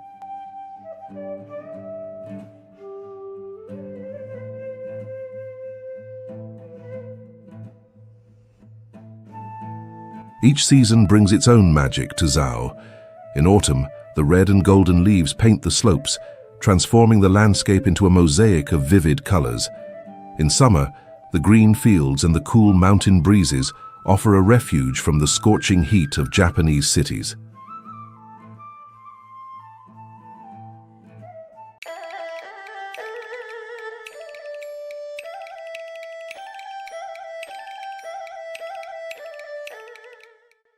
The Philippines is a country of contrasts and wonders, a place where countryside and sea intertwine with a vibrant culture, marked by the resilience of its people and the diversity of its natural beauty. Today, we're going to explore these deep roots and dive into a lifestyle that's simple yet rich in meaning. Get ready to travel with us through a land where nature and culture live in perfect symbiosis. Bohol.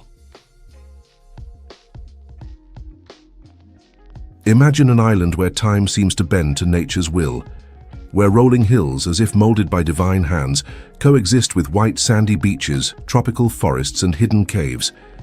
This is Bohol, one of the most enigmatic and enchanting gems of the Philippines.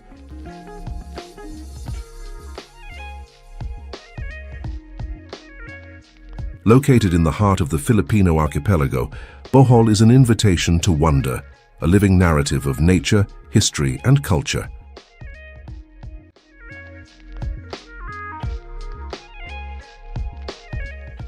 Flying over the island, the most striking feature is the Chocolate Hills, more than 1,000 symmetrical mounds stretching as far as the eye can see.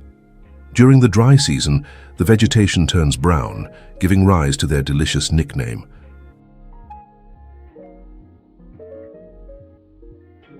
But beneath that beauty lies a geological mystery still not fully understood. Some say they are the remnants of ancient coral reefs, shaped by millions of years of tectonic movements. Others prefer legends, that they're dried tears of a love-struck giant or ancient warriors' tombs.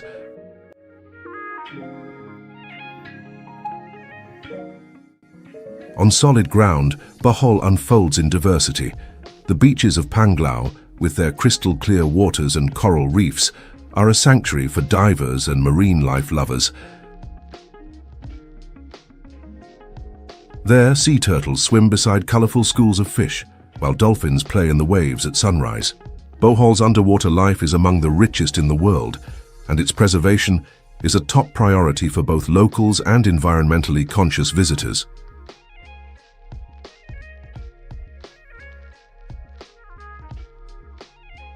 Following the course of the Lobok River, we discover a different pace, a different time. The greenish waters snake through the jungle, bordered by palm trees and small villages where life pulses with the sound of laughter, traditional instruments, and the rhythm of wooden pestles pounding rice. On floating restaurants, tourists savor local cuisine while musicians sing songs about love and longing, old stories and future hopes. It's a spectacle that transcends the visual, It's a full sensory experience.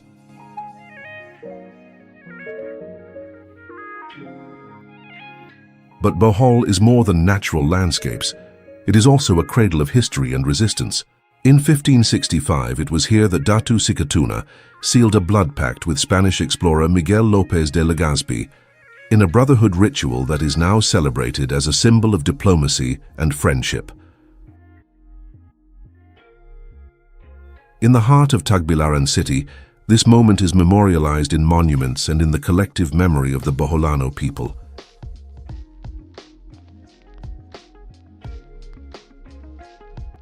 El Nido. El Nido, a hidden treasure in the province of Palawan, is one of those places that seem to have escaped from a dream.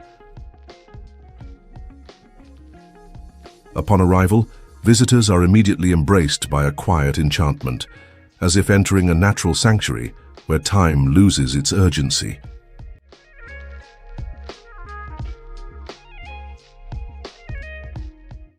Limestone mountains rise sharply from turquoise waters, like cathedrals sculpted by wind and rain over millennia. Islands scattered like crumbs of paradise float on the horizon, each one holding its own story, its own secret. The waters, as transparent as liquid crystal, reveal coral reefs, vibrant schools of fish, and an underwater world pulsing in harmony with the sky. El Nido is an invitation to dive, both literally and symbolically.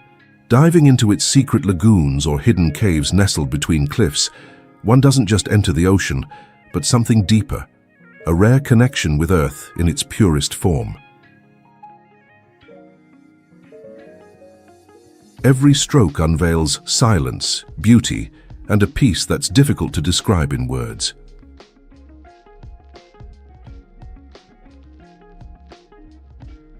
Life in El Nido flows at a different rhythm. Mornings begin with the gentle sound of waves breaking on fine, sandy shores. Brightly painted wooden boats, guided by local fishermen, glide across the sea as if following an ancient choreography.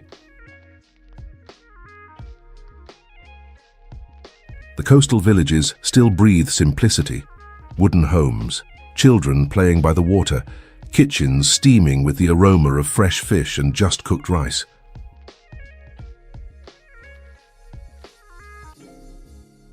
There is a purity in El Nido that endures. Even with the growing interest from travelers around the world, the essence of the place remains untouched. It's not just a place to visit, it's a place to feel, to slow down, to remember what it means to live in harmony with the elements.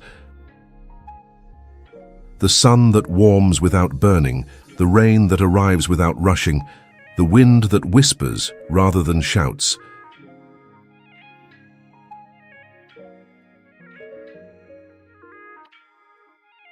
The spirit of El Nido is also in its people, soft-spoken, warm-smiled people, people who understand the value of the tide, the full moon, the silence, and the welcome.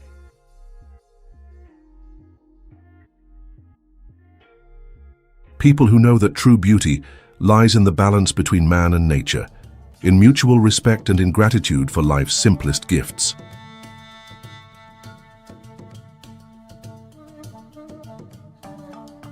Camiguin. Camiguin, one of the most mysterious and captivating islands in the Philippines, rests quietly in the Bohol Sea like a hidden gem, almost untouched by time. Known as the island born of fire, Camiguin is a piece of land shaped by volcanoes, embraced by dense forests, framed by serene beaches, and bathed in hot springs and waterfalls that seem to rise from the very soul of the earth.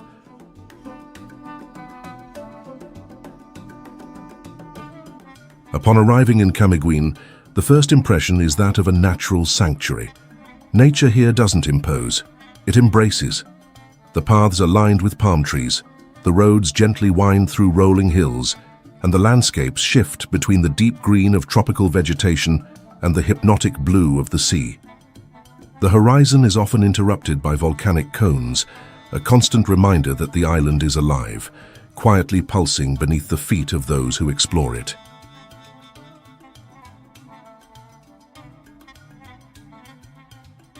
Camiguin is a place of encounters. Between fire and water, the ancient and the present, the spirit and the body. Its hot springs warm travelers after long hikes, while its cool, crystal-clear waters rejuvenate the senses. Waterfalls cascade in soft veils down moss-covered cliffs. In every corner, there is an invitation to dive in, to reflect, to let go of haste.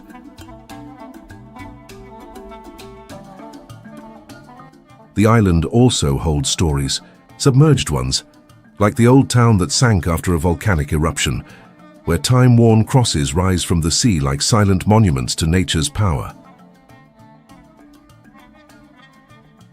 In the villages, the past is preserved in stone churches, in colorful folk festivals, and in smiles that speak a universal language of kindness and welcome.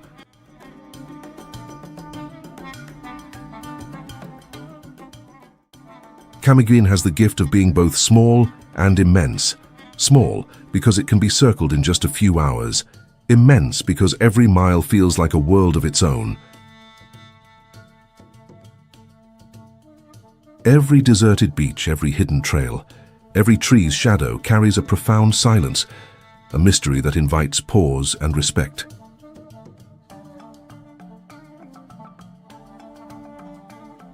Life moves slowly here. Its rhythm matches that of the sea and the forest. Mornings begin with birdsong and the first rays of sun touching volcanic peaks. Nights are serene, with waves gently breaking on the shore and stars painting the sky like a sacred tapestry.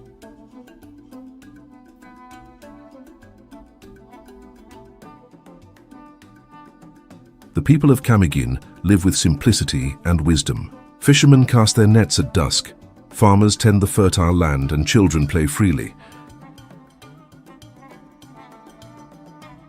There is a sense of community in the air, a kindness that isn't rehearsed, but a natural expression of living in harmony with the world around.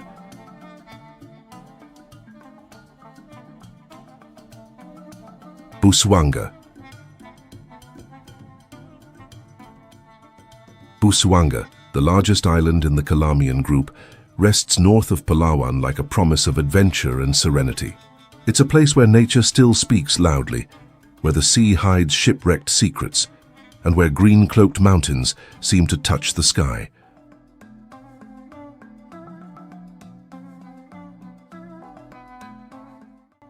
The island is a mosaic of landscapes. On one side, tranquil bays where the waters shimmer between shades of emerald and deep blue. On the other, rocky formations and slopes with trails and lookouts offering breathtaking views. Inland grasslands stretch as far as the eye can see, populated by water buffalo and horses that seem to roam freely. Small rivers weave through the valleys, bringing life to villages tucked between hills.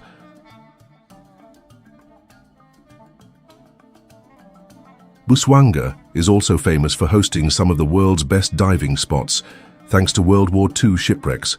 Japanese ships, now covered in coral and surrounded by colorful fish, rest on the ocean floor like submerged cathedrals. Diving here is like visiting a museum where time has stopped, but life still blossoms. For those who prefer staying above the surface, there are crystal-clear lagoons, quiet estuaries, and mangroves that look like they were painted by an artist.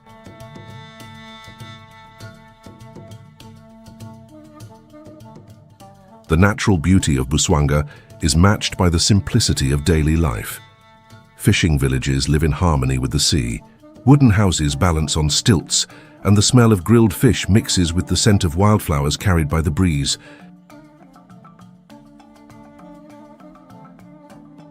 Children run along the beach at sunset, while adults chat under the shade of ancient trees. Here, time is measured by the tides and the sunlight, not by clocks.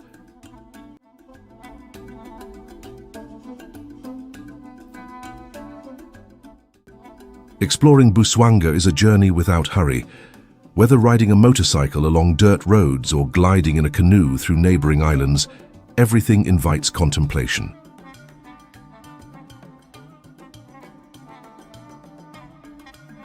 There are mountains to climb, caves to discover, and viewpoints that offer landscapes straight out of a dream. And even after days spent here, there is always more to see, more to feel.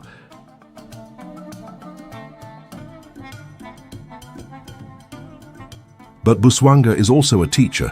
It teaches about silence, about respect for nature, about the value of what is simple and true. It shows that you don't need much to feel whole, just the sound of waves, a sky full of stars, and a heart open to the beauty that pulses all around. When you leave Busuanga, you don't just take photos. You take the memory of a place where earth, sea, and sky speak to each other, and where, for a brief moment, you become part of that conversation. A place that gently touches the soul and leaves a mark that time cannot erase.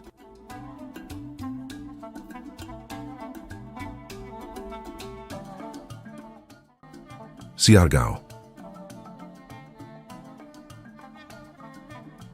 Famous among surfers from all over the world, yet also revered by those seeking peace and untouched beauty, Siargao is a place where the spirit is set free, the mind slows down, and the soul reconnects with what is most pure.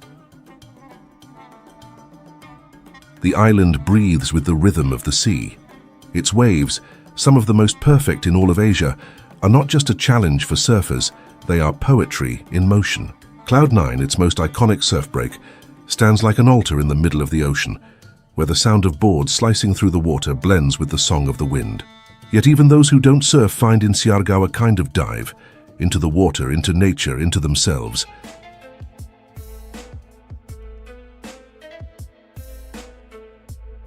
The landscape of Siargao is a celebration of wild simplicity. There are white sand beaches that seem endless. There are palm trees stretching toward the sky like guardians of eternity. There are emerald lagoons hidden among mangroves, where the silence is so deep that every drop of water sounds like a musical note.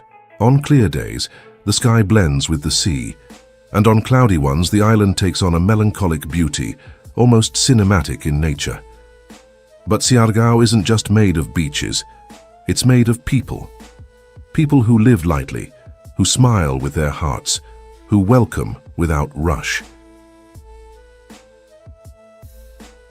The villages scattered across the island preserve a peaceful daily life, where bicycles share dirt roads with motorbikes, and local markets sell freshly caught seafood, crisp vegetables, and fragrant rice that perfumes every meal. Life here moves to the rhythm of the sun, the wind, and the tide.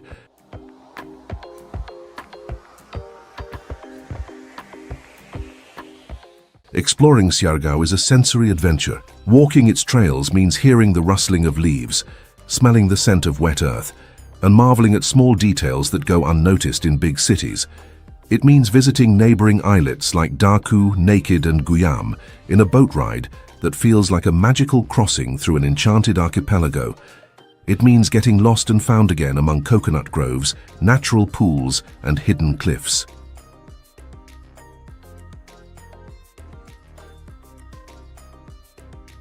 The connection with nature is constant. The waters are crystal clear, perfect for swimming, diving, or simply floating. The forests invite the mind to rest. Hidden caves surprise with their raw beauty. And the sunsets. Oh, the sunsets. In Siargao, every twilight is a celebration of life's cycle, with colors that dance across the sky as if telling ancient secrets.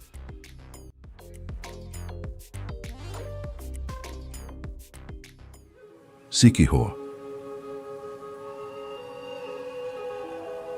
The island of Siquijor, hidden in the heart of the Philippine archipelago, is one of those rare places where time seems to bend, slow down, and whisper ancient secrets along its white sand shores.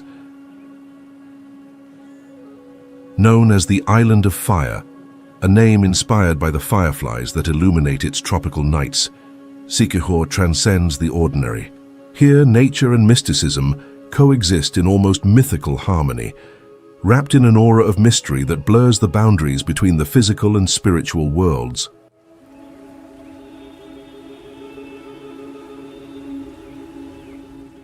Since the Spanish colonial era, Sikihor has carried a reputation as a sanctuary for healers, shamans, and practitioners of ancient rituals.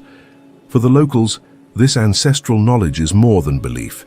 It is woven into daily life. But to visitors, the island projects an ethereal magnetism, a silent promise of reconnection with the unexplainable.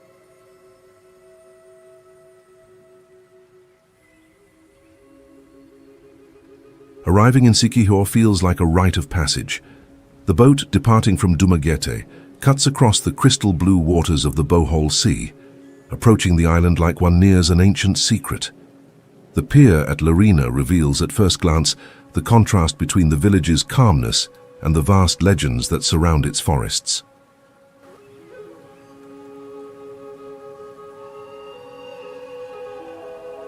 The beaches of Sikihor look hand-painted. San Juan, with its long stretch of golden sand and palm trees gently leaning toward the sea, is more than a leisure destination. It's a scene where silence speaks, where the murmur of the waves mingles with stories whispered by the wind. But it is when venturing inland that the true spirit of Sikihor reveals itself.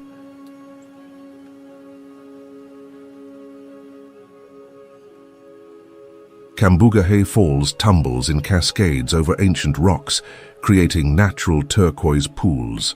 Children swing from ropes tied to trees, and tourists surrender to the raw beauty of the place. Yet beneath this enchanting surface lies something deeper, echoes of past rituals and a silent reverence for a nature still considered sacred.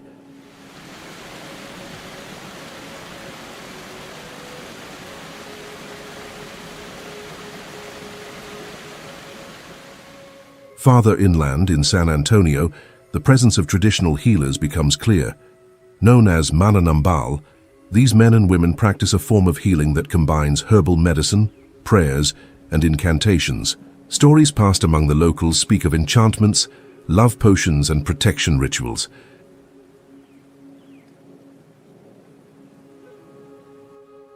But beyond folklore, there is a living cultural dimension that endures despite modern times.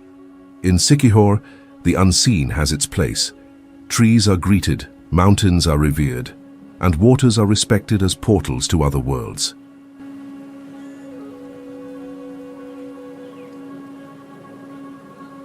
Mount Mayon.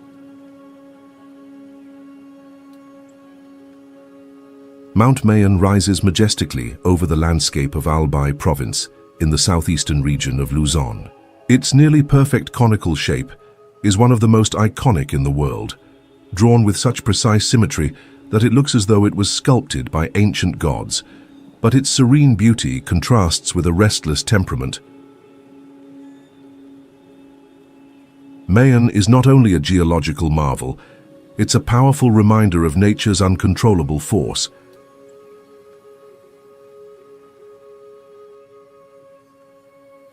Standing at an elevation of 8,077 feet, Mount Mayon is the most active volcano in the Philippines. Its eruptive history spans over 4 centuries, with records that are striking in both frequency and intensity. The land surrounding the volcano is fertile and generous, but lives under constant watch. At any moment, the mountain may awaken.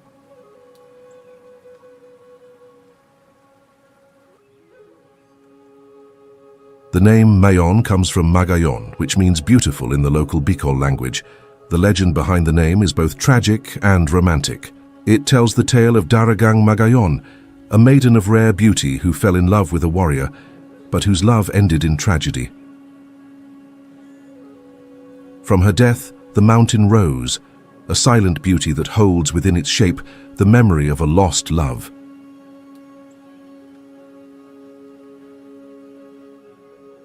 The region around Mayon pulses with life. Cities like Legazpi, Daraga, and Tabaco thrive at its base, maintaining a delicate balance between reverence and resilience. Locals live under frequent alerts from volcanology authorities, but also under the shadow of a mountain that nourishes and protects them.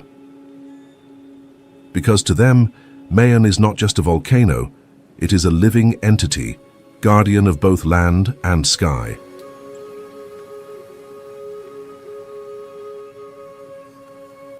During periods of calm, The volcano attracts tourists from around the world.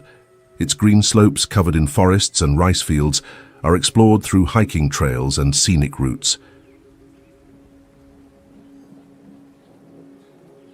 In the Mayon Volcano Natural Park, visitors can walk winding paths, explore volcanic caves, and admire the mesmerizing symmetry of the mountain. Photographers seek the perfect angle at dawn, when the golden sunlight reveals the textures and curves of the crater.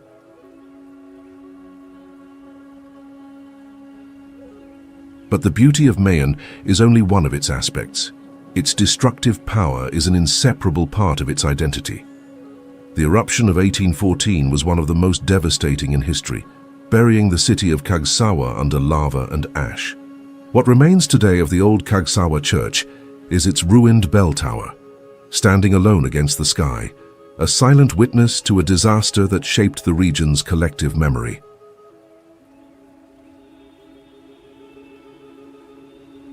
The Philippine Institute of Volcanology and Seismology maintains constant surveillance of Mayon. Monitoring stations record tremors, gas emissions, and temperature changes.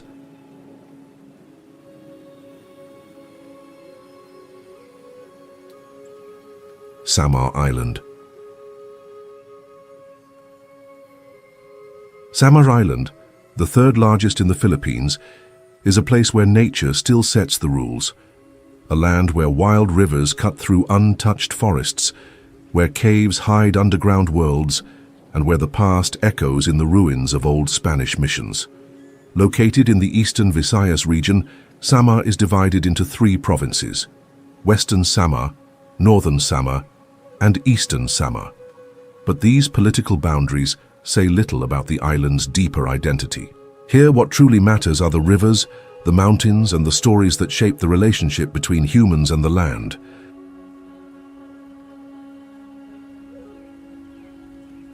Among these grand landscapes, the Sohoton Cave Natural Park in Basay stands out.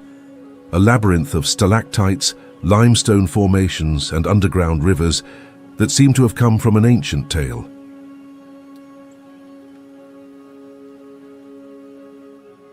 In Sohoton, time moves slowly. It drips from the damp cave walls, echoes in the rhythmic drops from the ceiling, and vanishes into the invisible currents.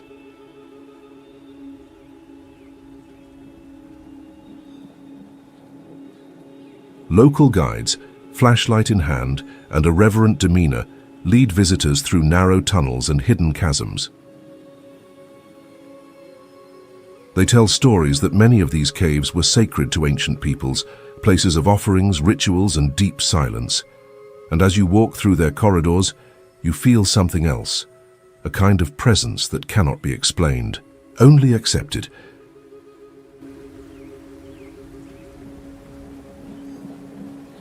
But Samar is not made only of mysterious darkness.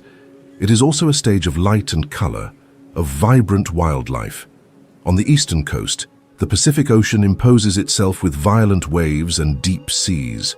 It is there, in Borongan and Guyuan, where surfing finds fertile ground. Tall waves, deserted beaches, and an untouched shoreline offer adventurers a rare connection with the sea's power.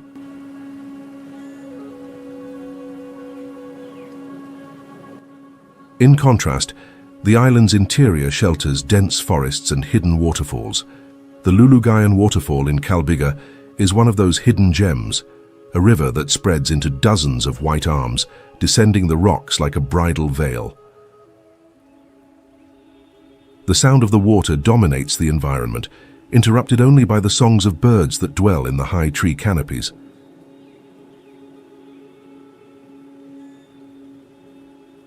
The biodiversity in Samar is astounding. Endemic, fragile, and still little studied. Rare animals such as the Philippine flying lemur and the Philippine eagle still find refuge in the thick forests. It's a constant reminder that the island, despite modern advances, still resists domestication.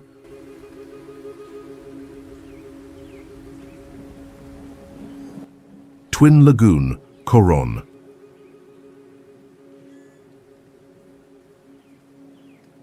In a remote corner of the Palawan archipelago, where the sea blends with the sky in unreal shades of blue, lies one of the Philippines' most mesmerizing secrets, the twin lagoon of Coron.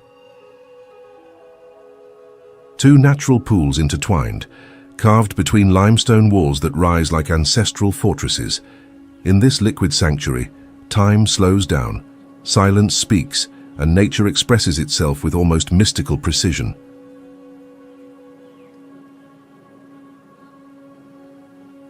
The Twin Lagoon is a place where fresh water meets salt water, where cold and warm water mix, and where the body dives but the soul emerges transformed. Located on Coron Island, northwest of Palawan, the lagoon is accessible only by boat, a crossing that already announces the sacred character of the destination.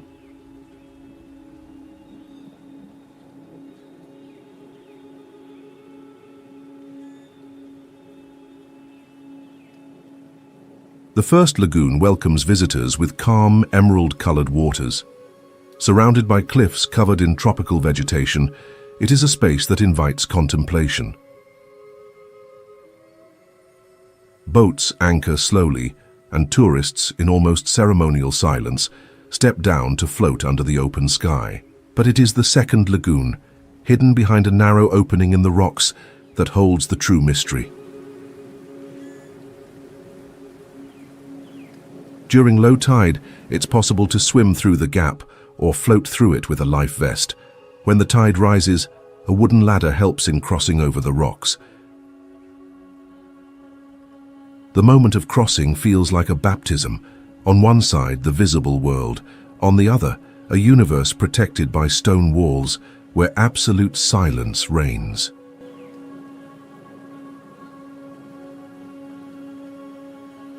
Inside the second lagoon, the water temperature changes suddenly, a phenomenon known as a thermocline. The sensation is surreal. Warm areas touch the skin as if heated by invisible hands, while cool currents swirl around in gentle eddies. The water is so clear that one can see the bottom even several feet deep, revealing rocks, corals, and fish that swim with the tranquility of those who dwell in an untouched world. The origin of the lagoons dates back to geological eras of transformation. Coron is part of the ancestral territory of the Calamianes, sacred lands for the Tagbanua people. According to their beliefs, ancient spirits inhabit these bodies of water, invisible guardians of natural harmony. Respect for nature here is not a choice, it is a silent law, a pact between man and environment.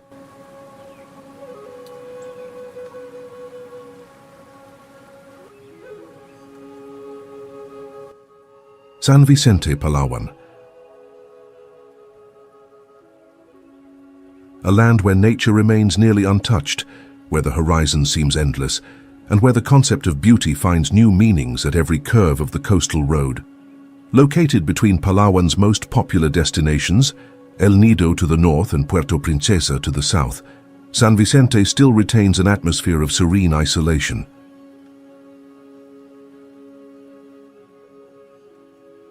Its landscape is a fusion of mountains covered in tropical rainforest, intertwined mangroves, winding rivers, and of course, its most iconic feature, Long Beach. Stretching for approximately 9 1/10 miles of uninterrupted white sand, Long Beach is the longest in the country and one of the largest in Asia. Unlike famous beaches filled with resorts, here silence reigns. It is a vast, pristine space where the sound of waves is sovereign and the sunset feels like a sacred ceremony performed daily by the sky.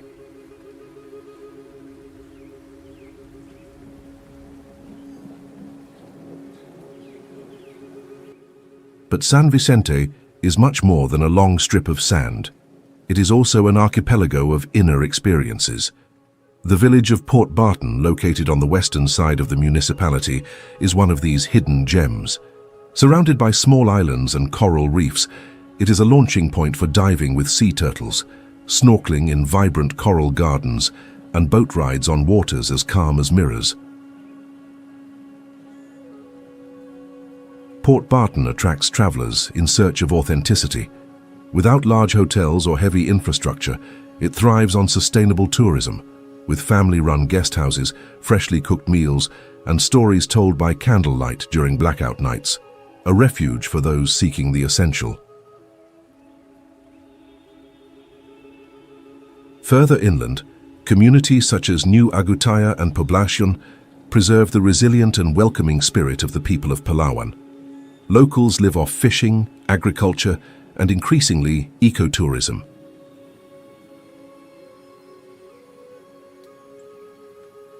Children walk to school on dirt roads lined with rice fields.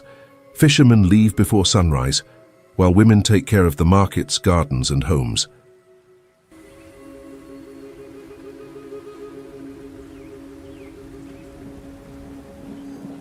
The relationship between the people and nature here is one of reciprocity. Nothing is taken without giving something back. No tree is cut without a prayer. One does not enter the forest without asking permission.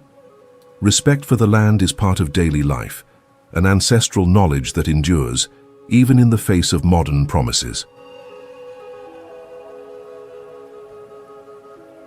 The forests of San Vicente hide trails that lead to secret waterfalls, natural lookouts, and indigenous communities that preserve languages, songs, and ways of life that predate colonization. The Palawan people, one of the island's original ethnic groups, still walk barefoot along the paths of their ancestors, harvesting only what is needed, living in harmony with the rhythm of the seasons.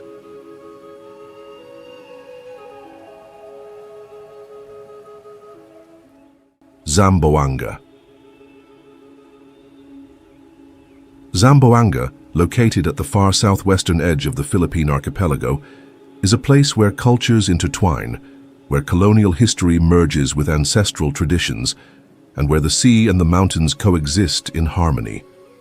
Known as the Latin City of Asia, Zamboanga is unique, a corner of the Philippines where Spanish heritage runs deep in the language, the architecture, and the spirit of the city. The soul of Zamboanga pulses in the narrow, colorful streets of its urban center, where centuries-old churches, tree-lined plazas, and vibrant markets coexist in a multicultural mosaic. The Chavacano language, a Spanish-based Creole, echoes through alleyways and everyday conversations, blending Hispanic vocabulary with local rhythm. It's a city that preserves the echo of time in its sounds.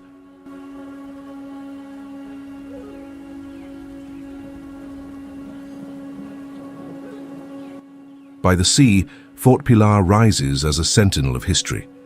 Built by Spanish colonizers, the fort today is more than a monument. It is a place of devotion, a sanctuary where faith and memory meet. Around it, locals light candles, make promises, and give thanks. Spirituality in Zamboanga is alive and powerful, expressed through churches, mosques, and rituals that bring together Christians, Muslims, and indigenous people in a coexistence of respect and identity.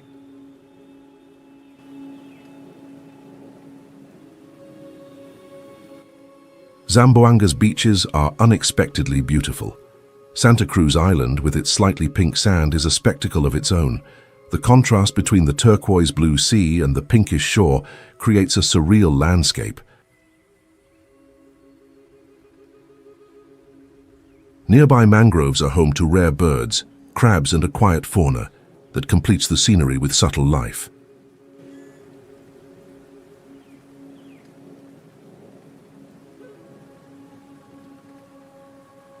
But Zamboanga is not limited to the coast. The interior of the province is a world apart, filled with tropical forests, mist-covered mountains, and villages where time seems to stand still. The Pasonanca mountain range, with its natural springs and green trails, is a refuge for those seeking peace, cool air, and contemplation. There are hidden waterfalls, traditional farming fields, and indigenous peoples who still proudly and steadfastly uphold their customs. Daily life in Zamboanga is both simple and rich. In the markets, Colors mingle with the scent of seafood, tropical fruits and spices. The people, welcoming and resilient, greet visitors with stories, smiles and traditional dishes such as kuracha, an endemic crab, sati, spicy skewers with peanut sauce, and lokot, a crispy rice dessert. The cuisine is a reflection of the region's cultural diversity, a fusion of Malay, Spanish, indigenous and Arab flavors.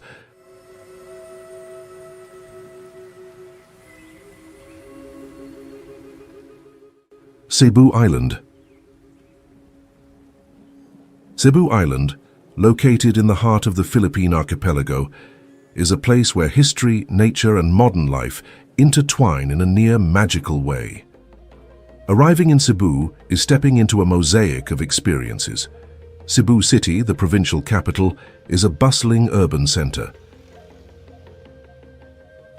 Modern buildings share space with historic churches like the Basilica del Santo Niño, where worshippers walk in silence, guided by a faith that has lasted through the centuries.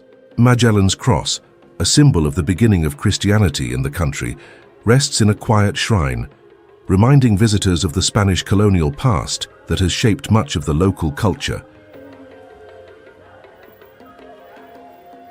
But just a short distance from downtown, another Cebu is revealed, an island of breathtaking natural beauty. The beaches that line the coastline are true havens of peace. To the north are serene coves where the sea mirrors the sky, and afternoons stretch out in golden tones. To the south, marine life bursts with color, whale sharks in Oslob, swirling schools of fish in Moalboal, and coral gardens in waters so clear they resemble liquid glass.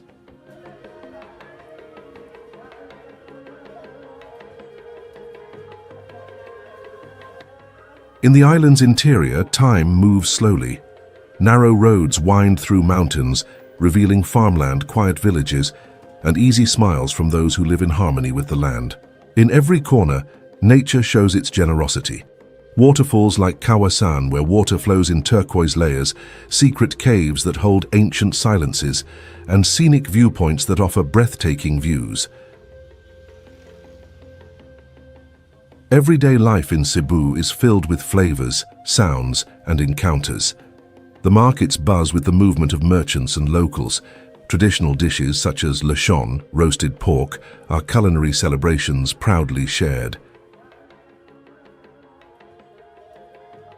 There are popular festivals with colorful dances and contagious rhythms, especially during Sinulog, the island's most famous festival, which blends devotion and joy in an explosion of culture.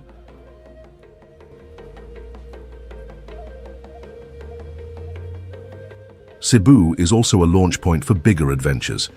Boats depart from its shores to neighboring islands like Bantayan and Malapascua, offering even more silence, beauty, and a deeper connection to the sea. But even within the main island, there is no shortage of paths, mountain trails, bike routes, boat rides through mangroves and hidden estuaries.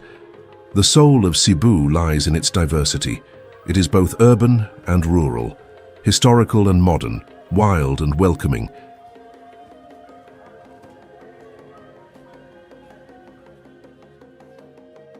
It's a place where tourists become travelers, and where travelers find more than they expected. They find stories, connections, and meaning.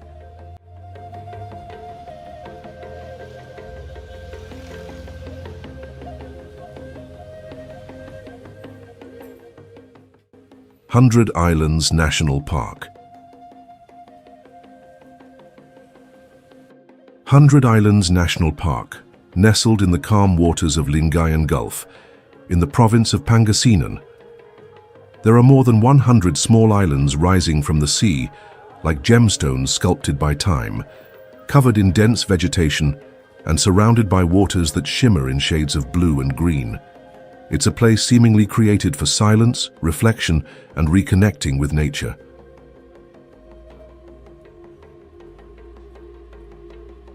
Upon arriving at the park, the first sensation is awe. The horizon breaks into small forms that float like solid dreams. Some islands are large enough to host trails and small structures. Others are just rocky outcrops covered with grass, sanctuaries for birds and keepers of legends. Together, they form an archipelago where time slows down and the gaze drifts into vastness.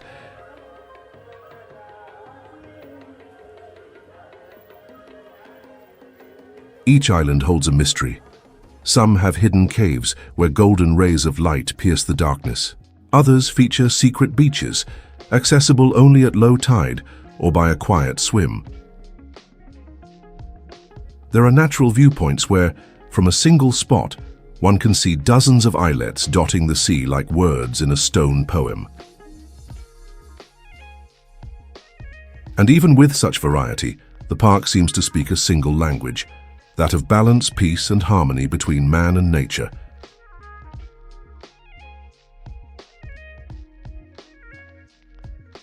There is no rush in 100 Islands National Park.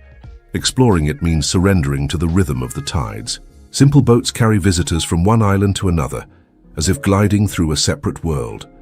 The salty breeze, the gentle sound of water against rock, and the song of birds create the soundtrack of a journey that is as much spiritual as it is physical.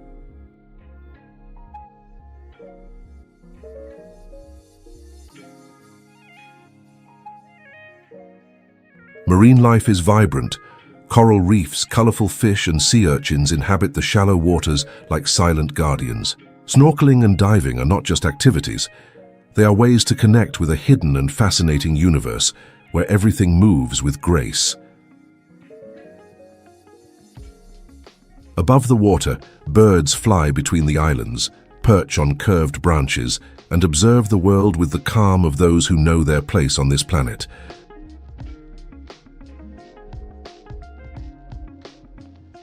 The park is also memory. It is preservation. It is respect. It holds the history of a people who recognized the value of their land and chose to protect it.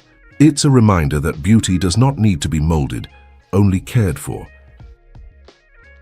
That what is natural, when respected, offers everything: peace, shelter, nourishment, and poetry.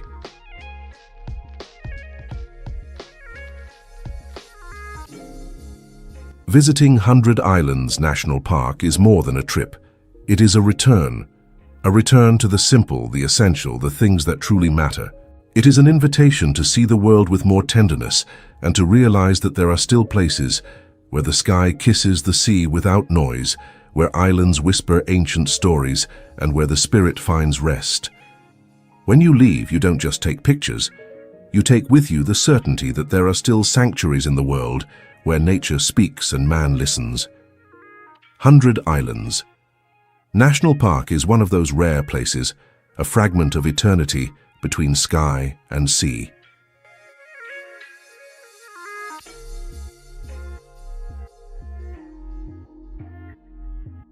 Leyte. Leyte, an island that rests quietly in the heart of the Philippine archipelago, is a place where past and present walk side by side, where the land bears the scars of historic battles and yet flourishes in green serenity.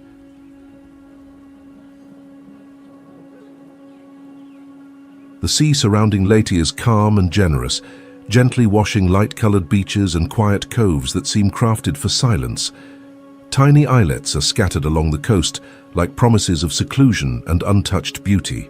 In many areas, the sea becomes a mirror, reflecting the sky, the clouds, and the slow flight of birds. The waters, rich in marine life, offer a direct connection to the island's essence.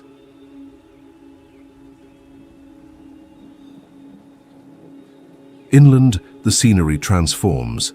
Tropical vegetation covers gentle hills and steep mountains. Rivers cut through fertile valleys, irrigating fields and sustaining local communities. The sound of waterfalls blends with birdsong and the whisper of wind through the leaves.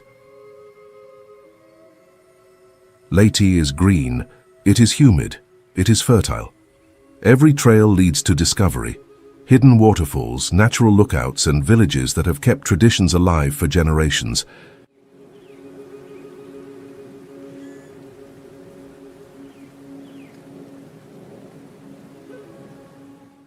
But Leyte also speaks of memory. It was the stage for pivotal moments in world history, especially during World War II, when Allied troops landed on Red Beach in Palau.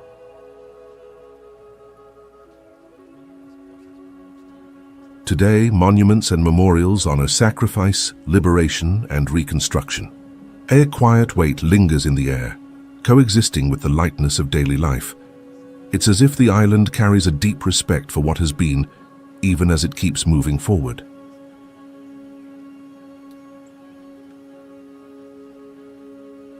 Life in Leyte is shaped by simple, sincere gestures.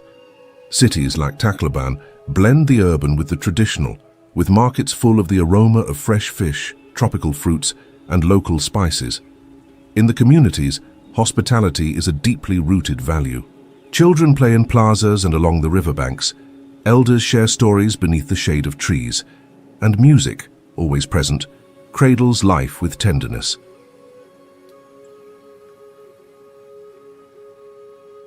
Spirituality also has deep roots in Leyte. Religious festivals fill the towns with dance, color, and faith. Centuries-old churches stand as timekeepers, their bells marking not just the hours, but the bonds that unite people to the land.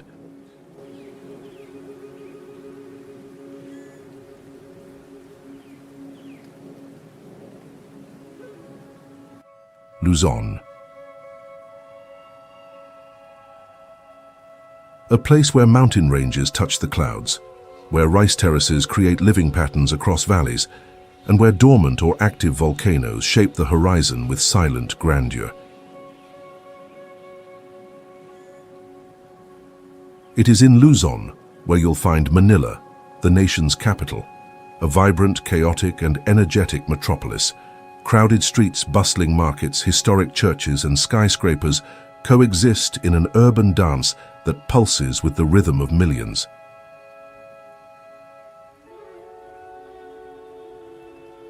But Luzon is far more than its capital. As you leave the city behind, the island reveals its true charm, a tapestry of regions distinct in landscape, dialect, cuisine, and way of life.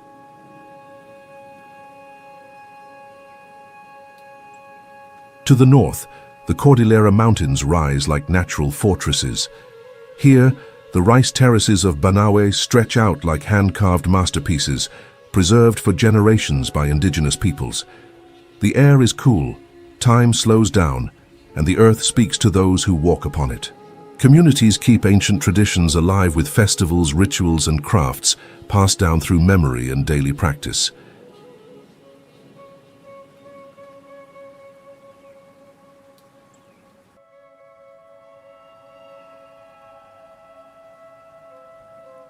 To the west, the beaches of the Ilocos region open to the South China Sea. Golden sands, dramatic cliffs, and colonial towns like Vigan, where cobblestone streets and wooden houses tell stories of the Spanish era. On every corner, the architecture and flavors speak of a past never forgotten.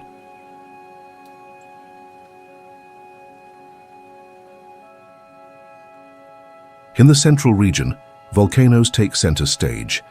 The majestic Mount Mayon, with its near-perfect cone, symbolizes strength and beauty. Tiao Lake, with a volcano nestled within it, offers views that resemble living paintings.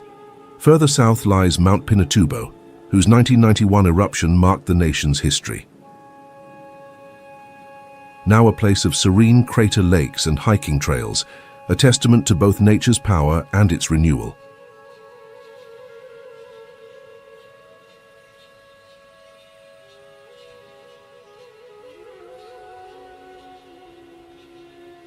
Luzon also holds vast rivers, dense forests, and agricultural lands that support much of the country's food production. The Central Plains are home to fields of rice, sugarcane, and corn. Rural life beats strong here, with carts pulled by water buffalo, modest markets, and a deep connection between people and land. Everyday life in Luzon reflects its diversity. In cities, you hear a symphony of languages, see faces from many origins, and taste dishes that blend local, Chinese, Spanish, and American influences.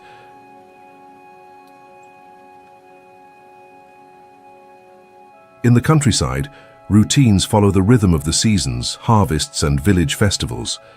There is both simplicity and complexity, motion and stillness, modernity and tradition.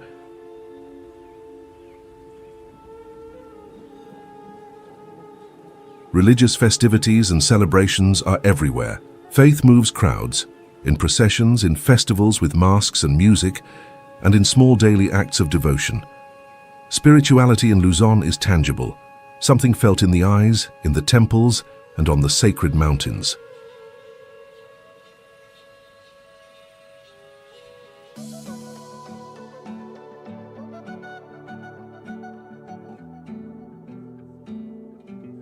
Boracay. Boracay, a small island with a name known across the world, is a radiant gem in the calm waters of the Philippine archipelago. Located in the province of Aklan, Boracay is more than a paradise destination. It is a symbol of natural beauty, ecological rebirth, and the celebration of life outdoors. The island doesn't just charm, it captivates, it transforms, it welcomes. At first glance, Boracay looks like it came out of a painting. White sands as fine as talcum powder, hypnotic shades of blue in the sea, and a horizon dotted with traditional sailboats, called paros, gliding softly over the waves. This is a place where the landscape has rhythm, color, and harmony. The famous White Beach, which stretches for several miles like a ribbon of light under the sun, is the island's heart. But Boracay is much more than just one beach.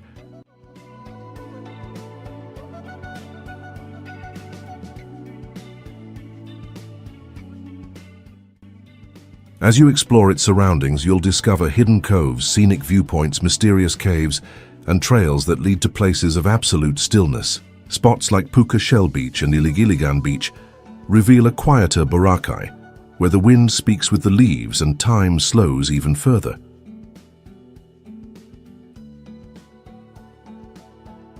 The reefs and corals surrounding the island are nurseries of marine life, offering dives that feel like journeys into other worlds. The island is alive. It pulses with the rhythm of its people and its guests, with an energy that renews itself each day. In the morning, the sound of waves and the smell of the sea dominate the senses. By midday, the tropical sun casts a golden hue over every corner.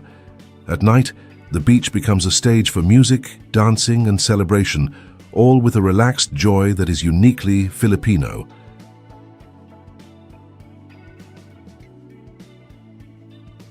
But Boracay also carries a story of renewal.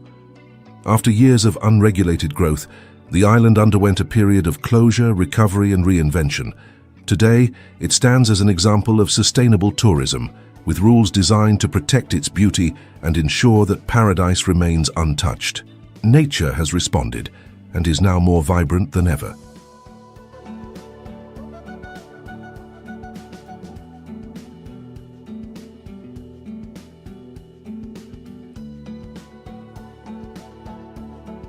The local people, proud of their homeland, are an essential part of the experience. With genuine smiles and warm hospitality, they share stories, offer local delicacies, and reveal the secrets of an island that, while famous, still holds hidden wonders for those who take the time to look closely. The artisan markets, the seafood dishes, the small community celebrations, everything here carries soul and authenticity.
Centuries of tradition, knowledge passed down from generation to generation, and a way of life that blends the ancient with the modern in a unique way.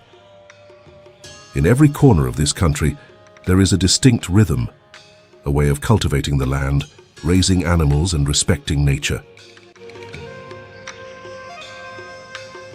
And then there's another side, quieter, wilder, and infinitely fascinating. A side where nature still reigns supreme, where mountains whisper ancient legends and rivers run like veins through the land. Yandang, Wenzhou.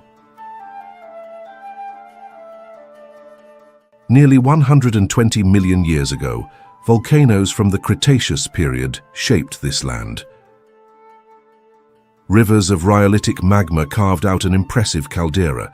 Today, the imposing landscape of Yandang rises, a living expression of nature's primal power. Cut by the Ujiang River, this massif is divided into north and south, two natural realms united by their essence.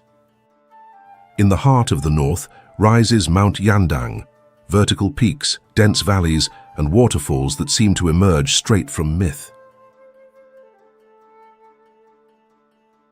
Imagine cliffs segmented like the bones of a monumental prehistoric creature.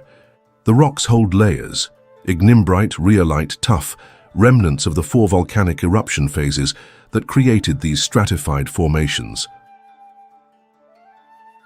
Rain and erosion sculpted cliffs and promontories, creating a natural artistry that defies understanding.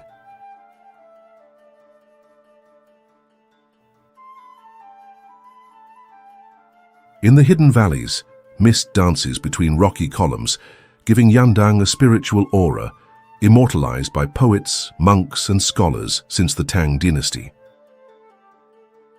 In the 11th century, Shen Kuo proposed ideas that anticipated modern science, explaining erosion as the artisan behind this grand natural sculpture. Along the stone walls, temples appear almost hidden. Tucked within caves or sheltered by overhangs, they are havens of contemplation. Today, Yandang has been a national geopark since 2004, and a year later joined UNESCO's Global Geoparks network. More than 342 scenic spots stretch across 174 square miles in the north, with hundreds more in the south. The entire world recognizes its aesthetic and scientific value.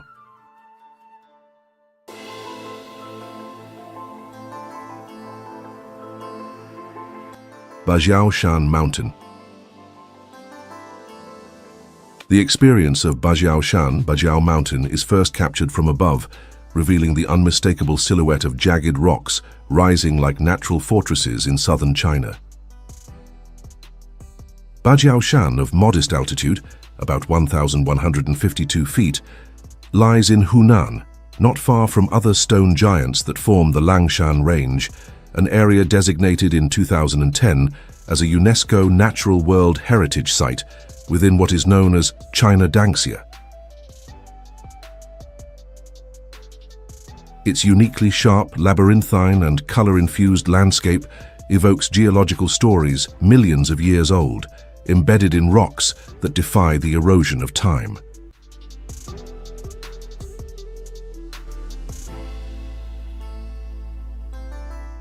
The scenery looks like a terrestrial galaxy. Isolated rock formations stand out among red cliffs, adorned with lush vegetation. The trail reveals itself, a precarious staircase carved into the rock, winding and challenging, demanding attention with each step.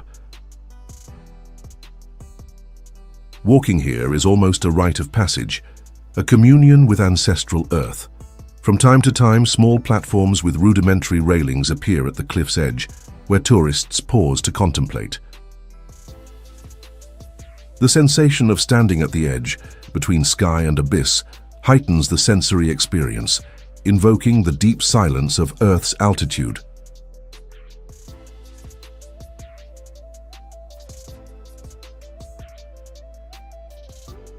Bajiaoshan in Hunan is a poem in stone. Each peak, each crack, every curve of the trail, etched into the rock, carries the testimony of geological eras. Here man walks at the edge of the world, but it is nature that leads the way. The trail, a stone staircase clinging to the cliffs.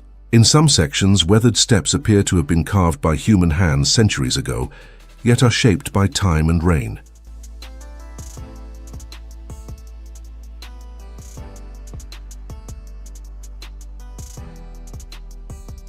Mount Huashan.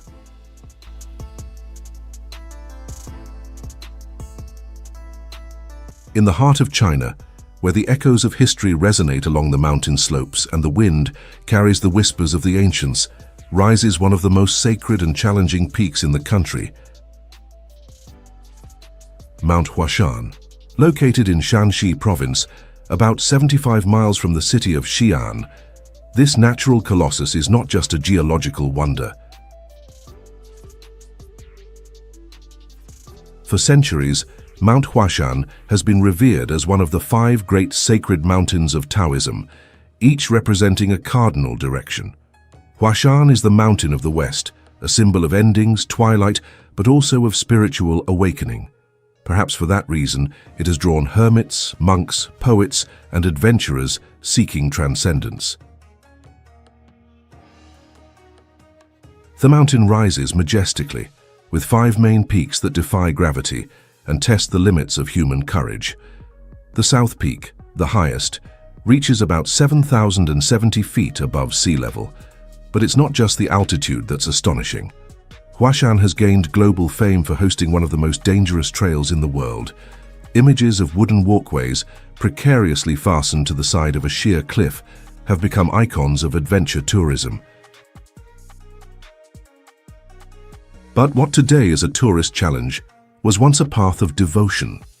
Every step along that trail was once an offering, every drop of sweat, a silent prayer.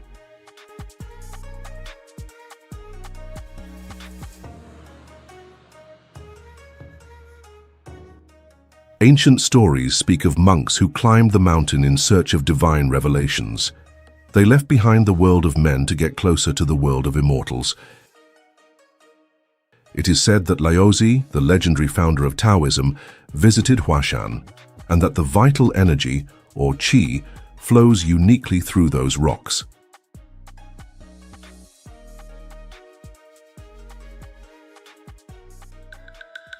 Pingyao.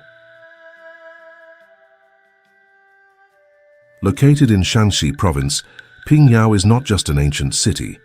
It is a tangible testament to the urban sophistication and everyday life that flourished for centuries in inland China. Its dark stone walls, narrow alleyways, and traditional houses tell stories that the wind whispers at every corner. Walking through Pingyao is like stepping through a portal to the 15th through 19th centuries. The streets are paved with stone slabs worn down by time, and the facades of the homes display carvings that blend elegance and mysticism. But more than aesthetic beauty, there's a thick atmosphere, almost palpable, as if every corner is soaked in the memory of past lives.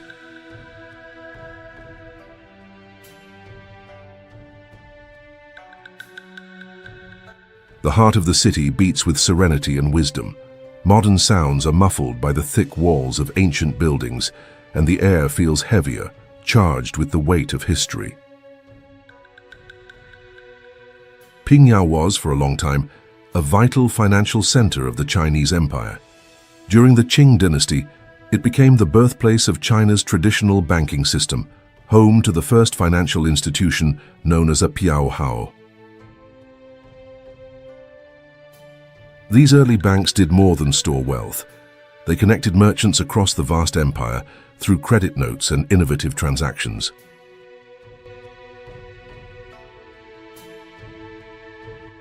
The walls that surround Pingyao, standing about 39 feet high and stretching for more than 3.5 miles, are more than fortifications. They are a symbol of a city that protected itself not only from invaders, but also from the relentless passage of time.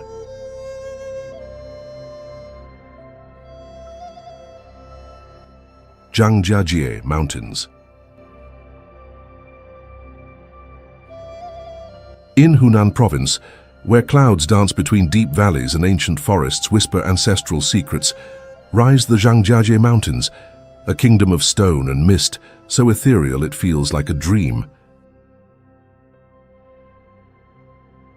This is a place where nature surrendered to art, sculpting vertical columns with the delicacy of a divine sculptor.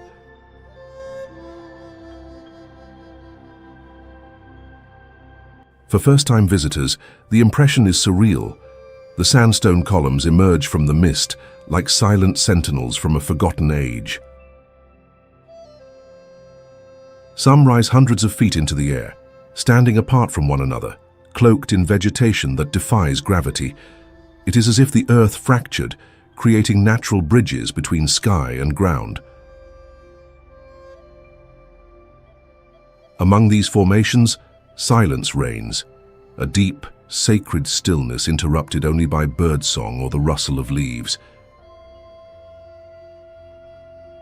Here, time does not pass, it lingers, and those who walk these trails feel part of something far greater, something that transcends ordinary human experience.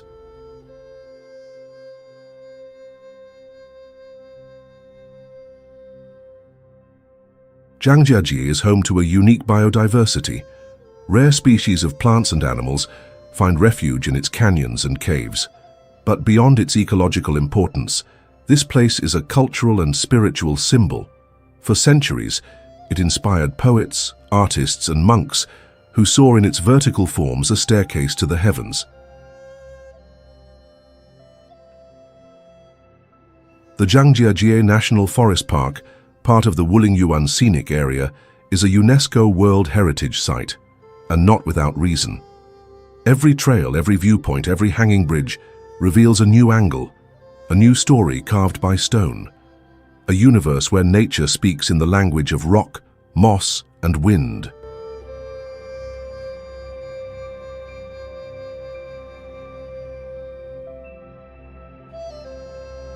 Li River. In Guangxi Province, winding between limestone mountains that challenge the sky, flows one of the most poetic and symbolic rivers in the country, the Li River. This is more than a body of water. It is essence. A liquid vein that has pulsed for millennia, traversing landscapes of dreams, ancient traditions, and the collective imagination of a nation. The Li River originates in the Mao-Er Mountains, flowing gently southward for more than 100 miles before meeting the Xi River. But its importance goes far beyond geography. It is a source of inspiration for poets, painters, and philosophers, a symbol of harmony between man and nature, the liquid soul of China. Those who travel its waters discover a world apart. The riverbanks are adorned with hills that rise like waves of stone. Karst mountains, sculpted by millions of years of erosion, form silhouettes that seem to float on the horizon. Every bend in the river reveals a new painting, a new scene that feels plucked from an ancient legend.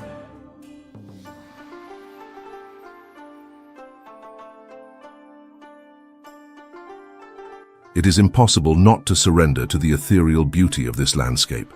The rock formations bear names like Brush Peak, Fallen Horse Hill, and Moon Hill. Names that not only describe shapes but also evoke stories. It is as if the river itself tells tales in every reflection, in every veil of morning mist.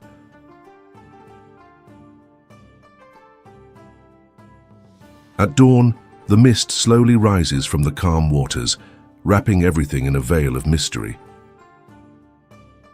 Cormorant fishermen glide across on their bamboo rafts, like ancestral shadows, repeating rituals that defy time. It is a dance between man and nature, between survival and poetry.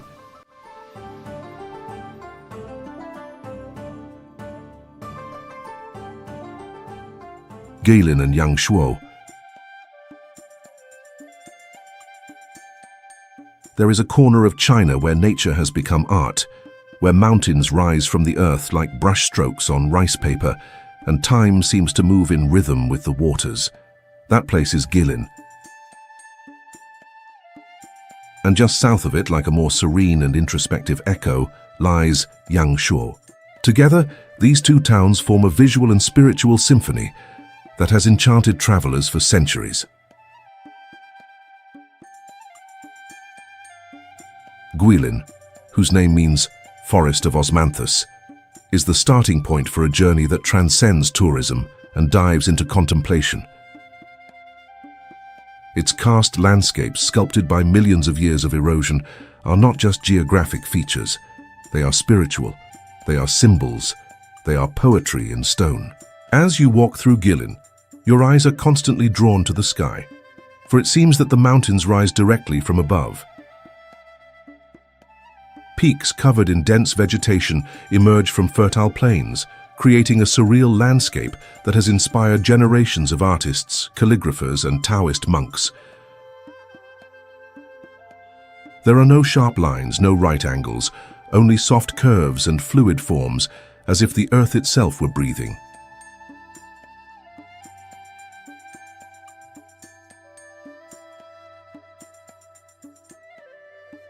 But it is the Li River that connects Guilin to Yangshuo, and it is along this journey, gliding across calm waters, that the world reveals itself in its purest form.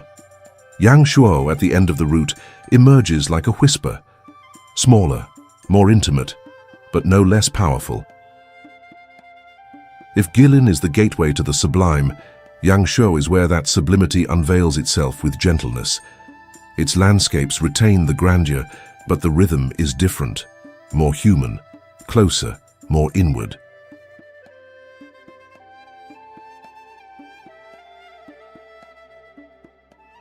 Tianzi Mountains. Located in the Wulingyuan Scenic Area in Hunan Province, these mountains are not merely extraordinary geological formations, they are sacred monuments sculpted by nature and steeped in legend. Tianzi means Son of Heaven, a name that evokes royalty, spirituality, and power. And indeed, there is something divine about this range of sandstone towers, many of which soar over 3,200 feet in height. They stand apart from each other, like colossal sentinels watching the world from above, wrapped in clouds and ancient silence.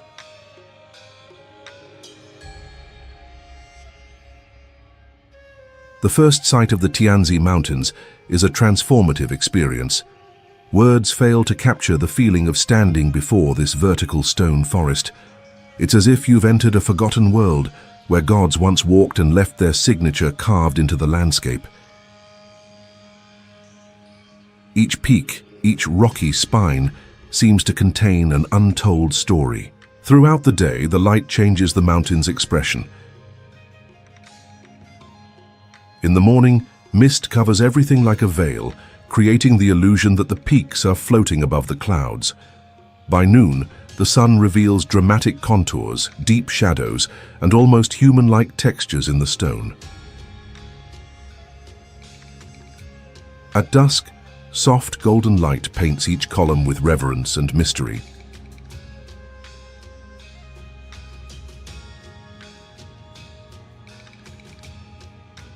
According to legend, Tianzi was named in honor of Xiang Dakun, a leader of the Tujia ethnic minority who declared himself the Son of Heaven and fought against oppressive forces to defend his people.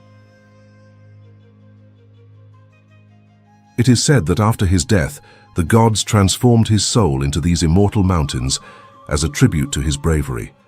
The legend still echoes among locals, blending history, myth, and geography into a single narrative.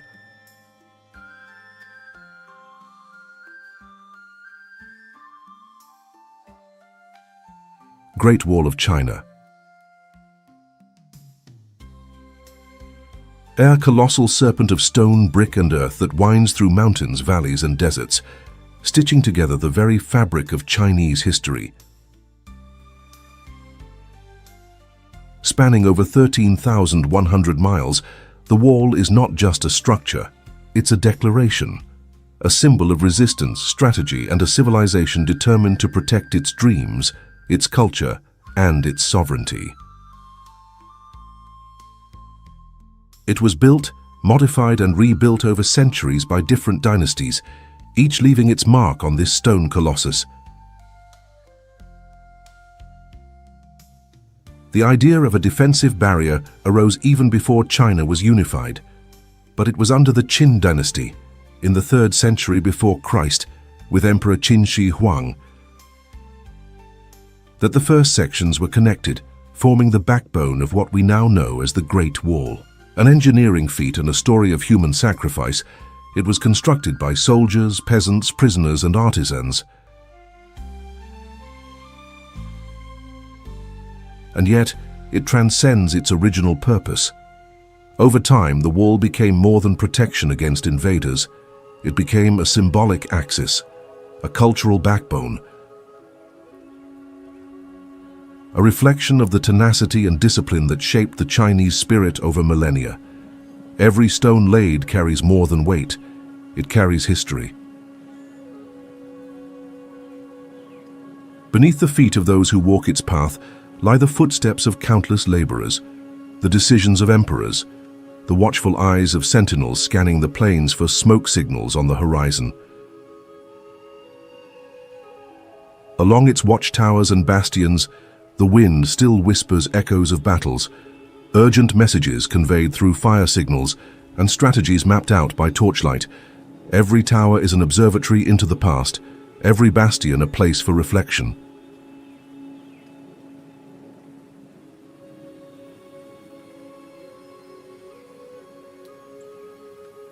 The landscape surrounding the wall shifts dramatically as it stretches across Chinese territory. In some regions, it winds along the steep crests of mountains blanketed in dense vegetation. In others, it cuts across silent deserts where the sand hides ancient secrets. Some sections still rise strong and precise. Others have been overtaken by nature, leaving only traces of the grandeur that once was.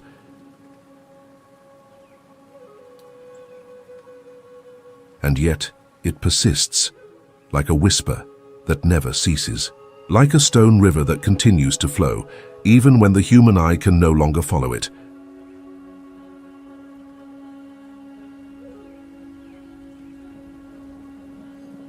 Putuo Zongcheng Temple. In northern China, amid the rolling hills of the city of Chengde, stands a temple whose grandeur and symbolism transcend stone and architecture. The Putuo Zongcheng Temple, inspired by the famed Potala Palace in Tibet, is more than a monument. It is a bridge between worlds, an expression of spiritual and political unity, molded in red and gold bricks.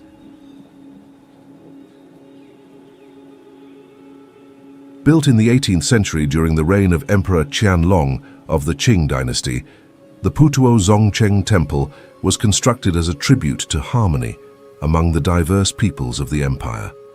A symbolic replica of the Tibetan palace, not out of mere aesthetic admiration, but as part of a sophisticated strategy of cultural diplomacy and religious integration.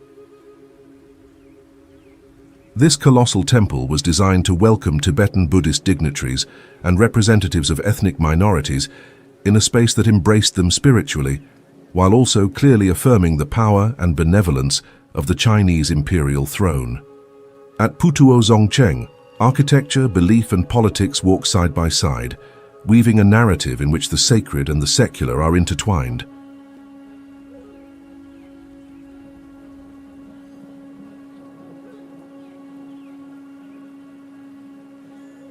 At first glance, the structure is striking. Its massive scale, vibrant colors, golden roofs, and red walls stand in bold contrast against Chengde's blue sky. Its grandeur lies not only in its size, but in the message it conveys. A vast, multicultural empire can coexist under one sky, worshipping in different ways but sharing a common destiny. Walking through its courtyards, climbing its terraces, observing its carvings and the symbols etched in stone and wood is like traversing a three-dimensional mandala. Everything holds meaning. Every statue, every painting, every stick of incense carries centuries of Tibetan Buddhist tradition reinterpreted through the imperial gaze. Yangtze River.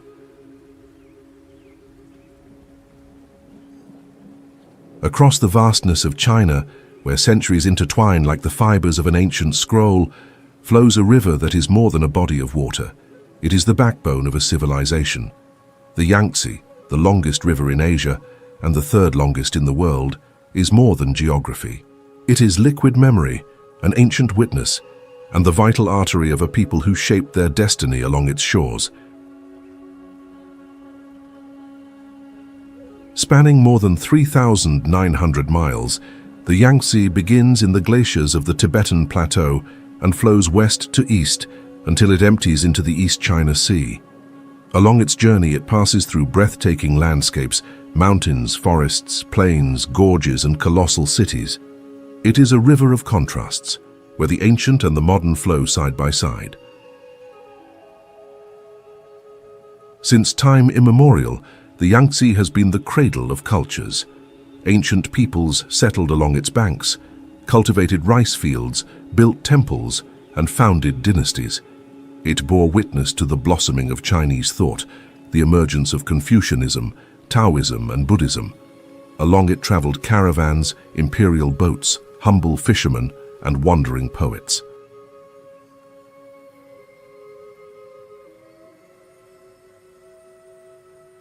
This river is where the soul of China pulses.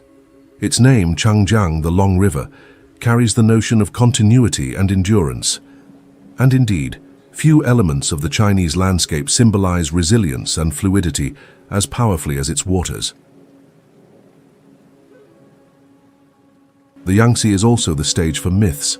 Legends speak of dragons that dwell in its depths, of gods who shaped it with tears and fury. Stories passed down through generations blend reality and dream, geography and faith,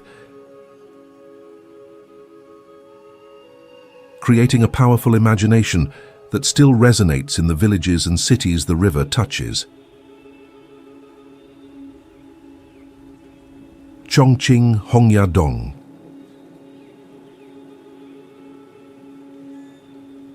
Amid the towering valleys and winding rivers that shape the vast province of Chongqing, stands a place where past and present intertwine in almost magical fashion. This place is Hongyadong, an architectural complex that seems lifted straight from the pages of a fantasy novel, but pulses with real life, history, and modernity.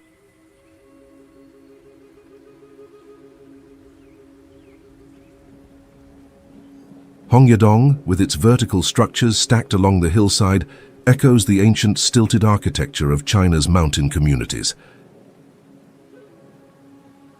With facades lit by red lanterns and labyrinthine corridors, it is a living homage to Bayou culture, deeply rooted in Chongqing's history.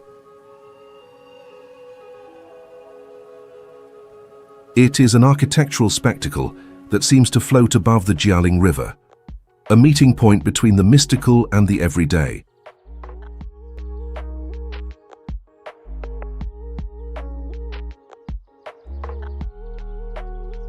As visitors wander through its passageways, they are enveloped by aromas, sounds, and textures that reveal a multi-layered China.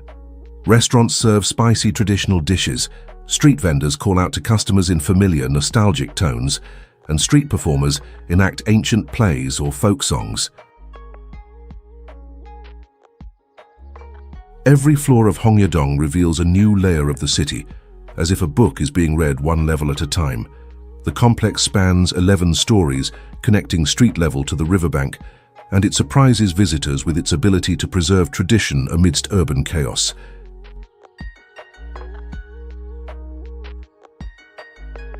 In the background, the modern skyscrapers of Chongqing form a kind of glass and concrete mural, while Hongyadong endures as a wooden sanctuary, resisting the march of time.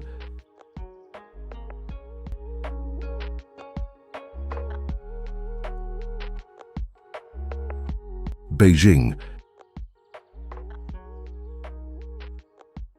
Beijing, the capital of China, and one of the oldest cities in the world, is much more than a political and cultural center. It is a living reliquary of Chinese history, where every stone, every street, and every shadow tells a fragment of the ancient past of one of humanity's most complex and influential civilizations. Since imperial times, Beijing has been shaped by the power of emperors, the fervor of artists, and the faith of monks. But it is also a city that reinvents itself with each generation, opening its doors to the future without ever straying from its roots. The result is a multifaceted metropolis where the past whispers while the present shouts. Walking through Beijing is like traveling through time. The monumental Forbidden City with its golden roofs and red walls is a silent reminder of the days when China was ruled by absolute emperors. But turn a corner and mirrored skyscrapers and bustling avenues appear, where capitalism flourishes at full speed.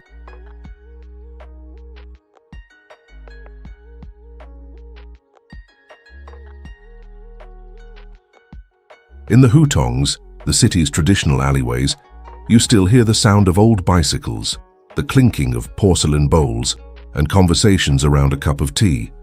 There, life moves at a different pace, more intimate, closer to the essence of a culture that values community, harmony, and respect for ancestors. Beijing is not just an architectural mosaic. It is a stage where the contradictions and dilemmas of modern China are played out. Between ancient temples and luxury boutiques, between traditional ceremonies and tech startups, the city pulses with an energy that defies simple definitions. It is both sanctuary and laboratory.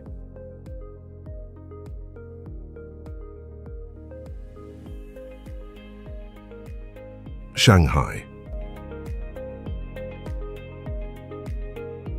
Shanghai is a city where the present propels itself into the future at a dizzying pace. A place where east and west cross paths on wide streets and gleaming skyscrapers. More than a global financial hub, Shanghai is a vibrant reflection of Chinese modernity, shaped by a rich and contrasting history.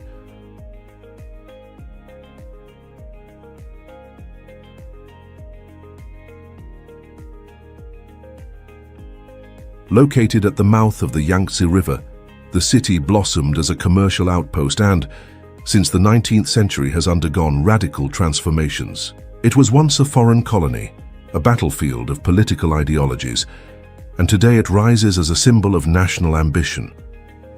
In Shanghai, everything seems possible. Every building touches the sky, every street pulses with energy, and every corner reveals a new perspective. Walking through Shanghai feels like flipping through the pages of a book written in multiple languages. The Bund, with its grand colonial facades, tells the story of a city once divided among foreign powers.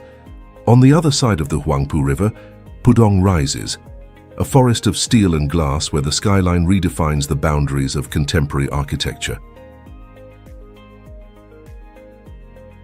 The Shanghai Tower, a spiral that pierces the clouds, is not just an engineering marvel. It is a monument to a future vision. But while the eyes are lifted to the skies, the feet walk on ground heavy with memory. From traditional markets to century-old tea houses, the city preserves traces of a past that resists the rush of progress. The giant Buddha of Leshan. There is a place in China where time seems to stop, where stone breathes wisdom, and where a giant with closed eyes quietly watches over the meeting point of three rivers. This place is Leshan, and the guardian resting there is the giant Buddha, one of the most majestic manifestations of faith and human ingenuity. Carved into the face of a cliff during the Tang dynasty, the giant Buddha of Leshan is more than a statue. It is a monument to patience, devotion, and the human ability to turn a mountain into a message. Standing at 233 feet tall, it is the largest stone-carved Buddha in the world. But its grandeur goes beyond physical measurement. It lies in what it represents.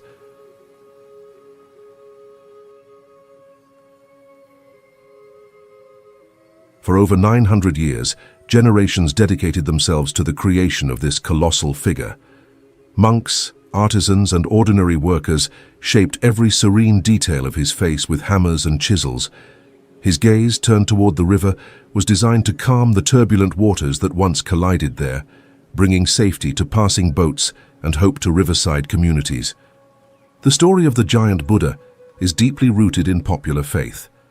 It is said that a monk named Haitong began the project with the dream of saving lives. His determination was so great that when his work was threatened by lack of support, he gouged out his own eyes as a sign of total devotion. And so, moved by faith, the colossus began to take shape, carved directly into the rock. Jiuzhaigou. In the heart of Sichuan province, there is a place where nature appears hand-painted, with delicate strokes and impossibly vivid colors.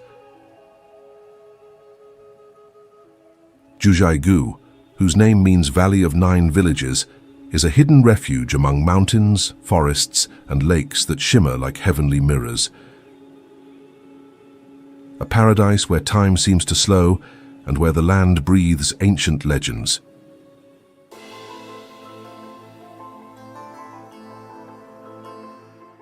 The history of Jiuzhaigou began long before modern roads or international tourism. This valley was home to Tibetan communities who have revered the mountains as sacred entities for centuries. Local culture is intertwined with the landscape, and every lake, every waterfall, carries a name that echoes a legend. According to tradition, Jiuzhaigou was created from the love of a goddess for a warrior. A jade mirror, given as a symbol of affection, fell and shattered into 1,000 pieces, forming the lakes that now captivate visitors from around the world. Walking through Jiuzhaigou feels like reading a book of myths sculpted by nature. The lakes display colors that range from deep blue to emerald green, thanks to a high concentration of minerals and a limestone bottom. But science alone cannot explain such beauty. Locals still see the reflections as the eyes of the gods.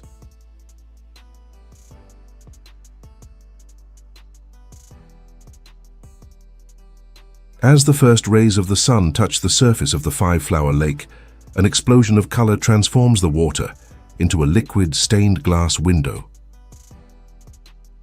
No artist's palette could replicate the hues that emerge with the dawn. It feels as if the sky itself has descended to the earth for a moment.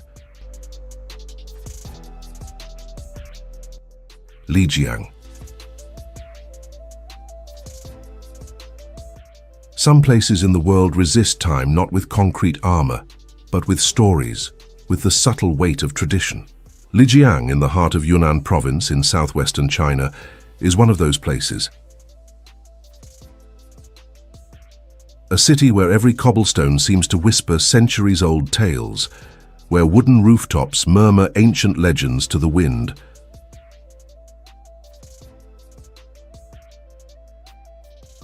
From afar, Lijiang might be mistaken for a scroll painting, but as you get closer, it reveals itself as a living organism, pulsing with the geography and the soul of the Naxi people who flourished here between mountains and rivers.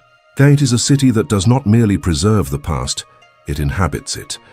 The Naxi, with their matriarchal culture and unique pictographic writing system, built an identity that defies time. In Lijiang, history is not something you read on signs or inside museums. It is felt in the songs that echo through the alleys, the quiet rituals, the colorful garments worn with pride.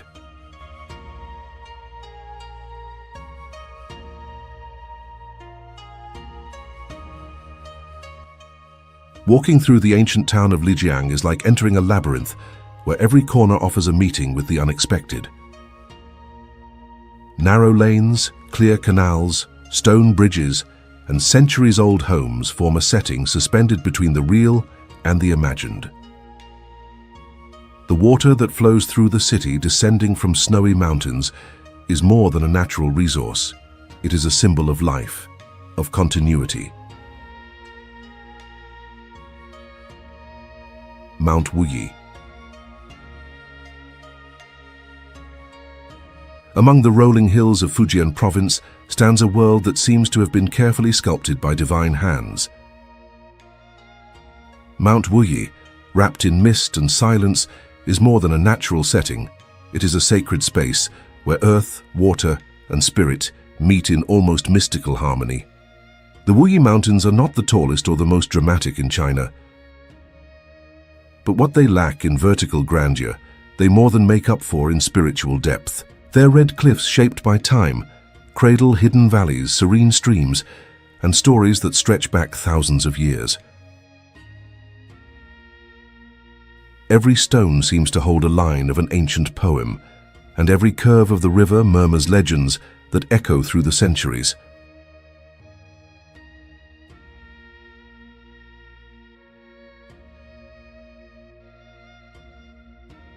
The Nine-Bend River, or Jukukshi, winds patiently through the mountains, creating a slow and contemplative dance between water and stone.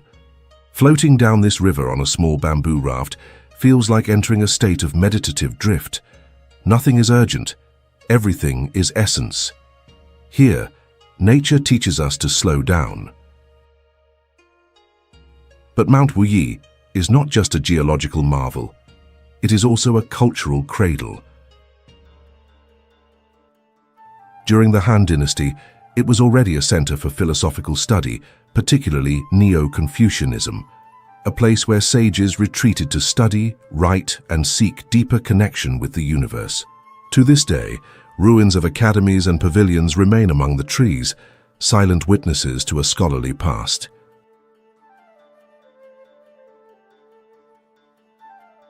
The great thinker Zhu Xi, one of the most influential figures in Chinese thought, chose these mountains as his intellectual refuge. On its trails, one can still feel the echo of footsteps, and in the slowly falling leaves, perhaps fragments of ancient teachings still resonate. Yunnan. A place where mountains whisper ancient stories and rivers carve through valleys like veins pulsing with culture and history. In Yunnan, every turn in the road reveals a new world, and every village holds secrets dating back thousands of years. With rugged terrain and astonishing biodiversity, Yunnan is a natural sanctuary where nature flourishes in its most exuberant form. Mist-covered mountains, dense tropical forests, rice terraces cascading gently down hillsides, and crystal-clear lakes reflecting the sky like divine mirrors. Here, earth and sky dance in silent harmony.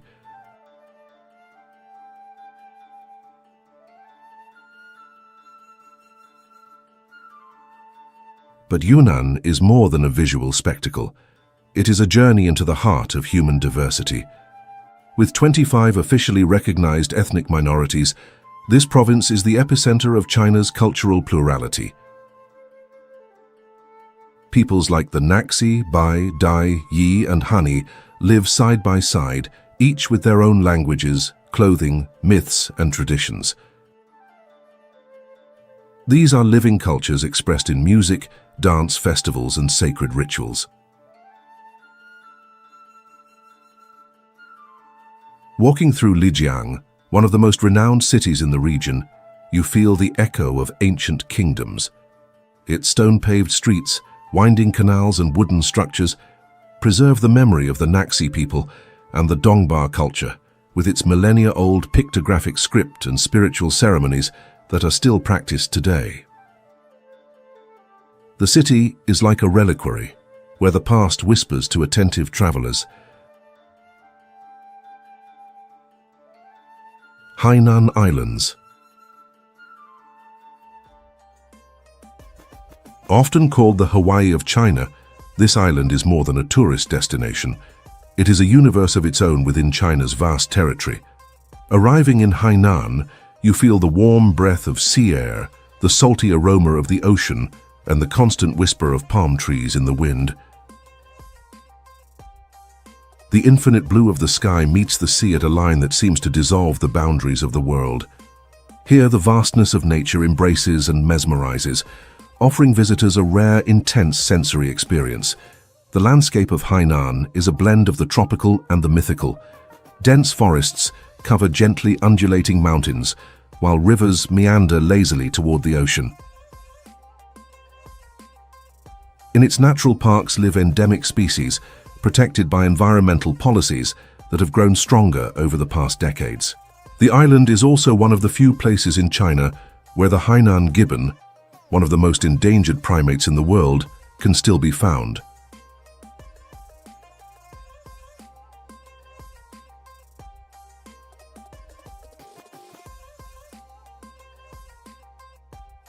Hainan is also a land of deep history and rich culture. The indigenous Li and Miao peoples inhabited these lands long before the arrival of the Han. Their traditions, passed down through generations, echo in vibrant festivals, hand-embroidered garments, ceremonial music, and legends of forest spirits, sea gods, and ancestral stars. It is a living heritage that coexists with the island's rapid development. Sanya, at the southern tip of the island, is the tourist heart of Hainan.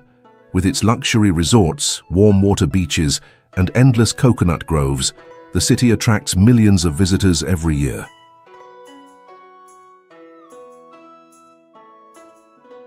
Mount Tai. Mount Tai, or Taishan, rises majestically in Shandong province as an ancient guardian of Chinese civilization. Among the 5 great sacred mountains of China, none is as revered or as steeped in mysticism and symbolism as Mount Tai. It is not just a peak, it is a natural temple, an eternal altar where heaven meets earth and emperors once communed with the gods.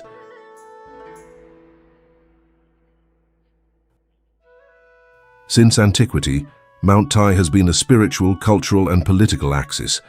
Climbing its steps is more than a hike. It is a pilgrimage, a journey into the very soul of Chinese tradition. For millennia, poets, monks, emperors, and hermits have etched their names into the stones of the mountain, leaving behind more than inscriptions. They left reverence, awe, and hope.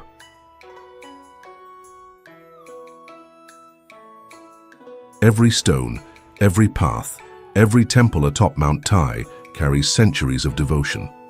Since the Zhou dynasty over 2,000 years ago, China's rulers have ascended the mountain to perform rituals of sacrifice to heaven and earth. Reaching the summit symbolized a direct connection to the heavens, a legitimization of imperial power, a bridge between the mortal and the divine. At dawn, the mountain awakens in mist that dances like spirits along the slopes. The sun's first rays bathe the ridges in a golden glow, revealing shapes and textures that shift with every minute. Here, nature is not just beautiful, it is sacred. Mount Tai does not reveal itself easily. It demands silence, surrender, humility.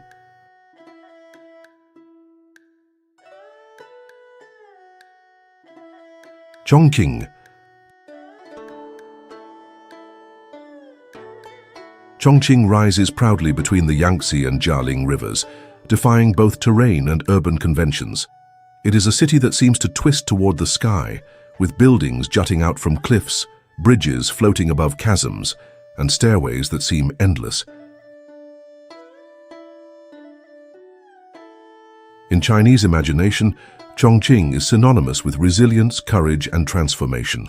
This city served as China's provisional capital during World War II, enduring bombings with bravery and unshakable spirit.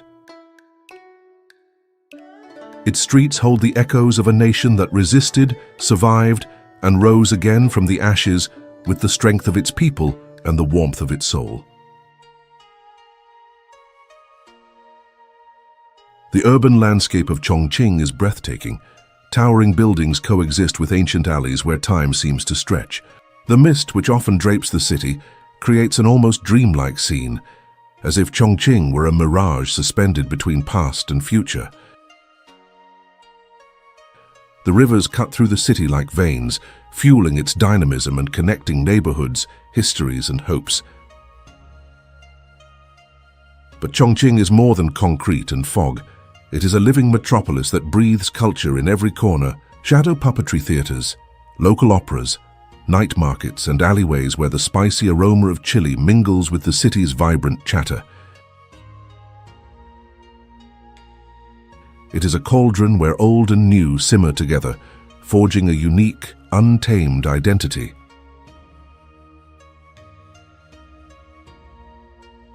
Suzhou. Suzhou, the city that flourishes beside the Grand Canal, is a delicate gem nestled in Jiangsu province. Founded more than 2,500 years ago, Suzhou is one of the oldest cities in China. Since ancient times, it has been celebrated as a center of culture, art, and wisdom. Poets, painters, and scholars have found here a sanctuary for inspiration. Among its stone alleys and willow trees swaying by the water, the soul of classical China still breathes.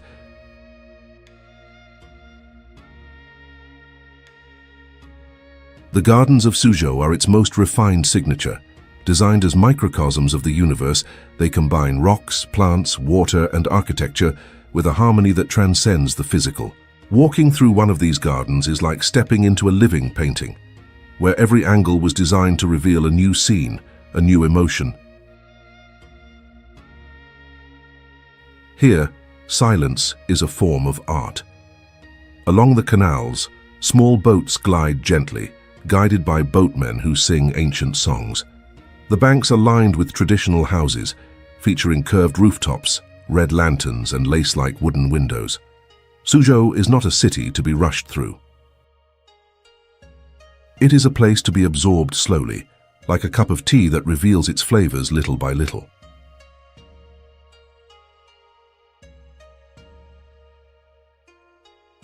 Suzhou silk is another of its treasures. Since the Tang dynasty, the city has been a center of silk production and trade, and its age-old techniques are still preserved today. Skilled weavers work in silence, as if threading the strands of time itself. The silk products of Suzhou are not just textiles. They are expressions of a tradition that blends aesthetics, patience, and excellence. Guangzhou. It is at this crossroads of time and tradition that our journey begins. Founded more than 2,000 years ago, Guangzhou has witnessed dynasties, invasions, revolutions, and rebirths. The city was one of China's earliest gateways to the outside world, serving as a vital hub for maritime trade during the Tang dynasty, and later becoming the epicenter of commerce with the West through the legendary maritime Silk Road. The banks of the Pearl River whisper stories carried by the winds from the northern mountains. For centuries, foreign ships arrived at these waters bringing spices, silks, porcelain, and ideas, and departed with tales of a city that seemed mythical to many. Guangzhou was a living legend, shaped by exchange, curiosity, and the inevitable meeting of cultures. This cosmopolitan legacy is embedded in every corner. In the street markets, where the pungent aromas of spices linger in the air, one can feel the echoes of a mercantile past. The clang of iron pans, the cries of vendors, and the sound of Cantonese mingling with languages from other continents, Guangzhou is a polyglot symphony.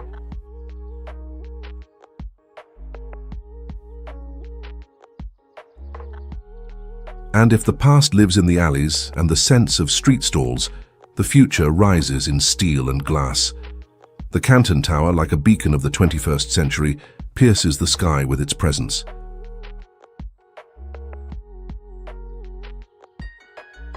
At night, its light show is a reminder that this is a city that did not merely survive time, it evolved with it. Guangzhou's skyline is a gallery of architectural ambition, where tradition and modernity stare each other in the eye.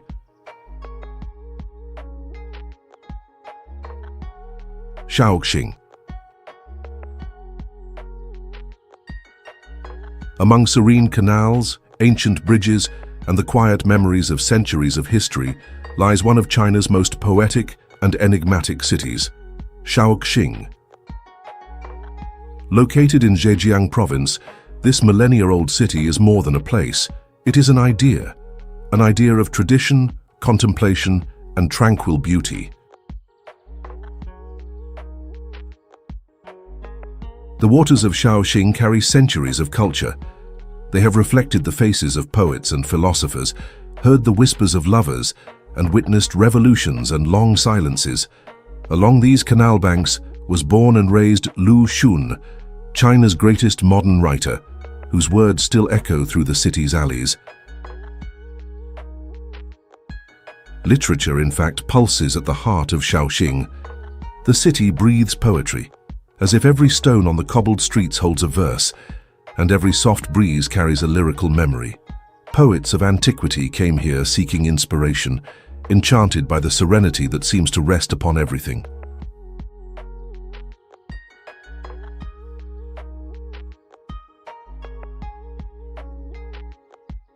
But Shaoxing is not only a city of words, it is also a city of wine. Amber-colored and fragrant, Shaoxing rice wine is a liquid heritage passed down through generations. Drunk during celebrations, rituals, or simple moments of pleasure, it is a symbol of local identity. More than a drink, it is a link between past and present. In its cuisine, Shaoxing reveals a palette of subtle and sophisticated flavors. Dishes prepared with aged wines, slow marinated meats, and delicacies served with almost ceremonial precision. Eating in Shaoxing is to taste history, to realize that here, every meal is a cultural act. Hong Kong. Ancient rocks, determined tides, and empires in constant conflict have shaped the silhouette of this singular peninsula. But what truly defines Hong Kong is not just its geography or colonial past, it is the resilience of its people, the tension between East and West, and the ongoing dance between freedom and control. In the far south of China, where the Pearl River meets the South China Sea, emerges a vibrant archipelago, pulsing with energy and complexity. At its core, Hong Kong is a metropolis that never sleeps. Its skyscrapers compete for space with mountains, and ancient traditions coexist with cutting-edge innovation. Founded as a British colony in 1842 after the First Opium War, Hong Kong became, for over 150 years, a strategic trading post for international commerce. During this period, it developed into one of the world's leading financial centers, where capitalism thrived under British governance. Yet this foreign rule never erased the Chinese spirit that always lived there. In 1997, the United Kingdom returned Hong Kong to China under an agreement known as One Country, Two Systems, promising that the city would retain a high degree of autonomy for 50 years.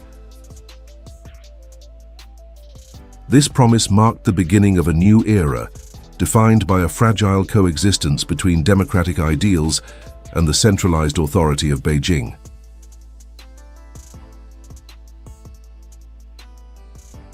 From that moment, Hong Kong's history began to be rewritten with denser strokes. The city became the stage for mass protests, demands for political freedom, and resistance to the growing influence of mainland China. The streets filled with voices, banners, and hopes. The world watched, admiring and anxious. Despite increasing political pressure, Hong Kong maintained its economic significance. Home to multinational corporations, epicenter of billion-dollar deals, and a reference point in financial markets, its sophisticated infrastructure and strong legal system continued to attract investment. But freedom of expression, once a celebrated right, began to encounter invisible walls.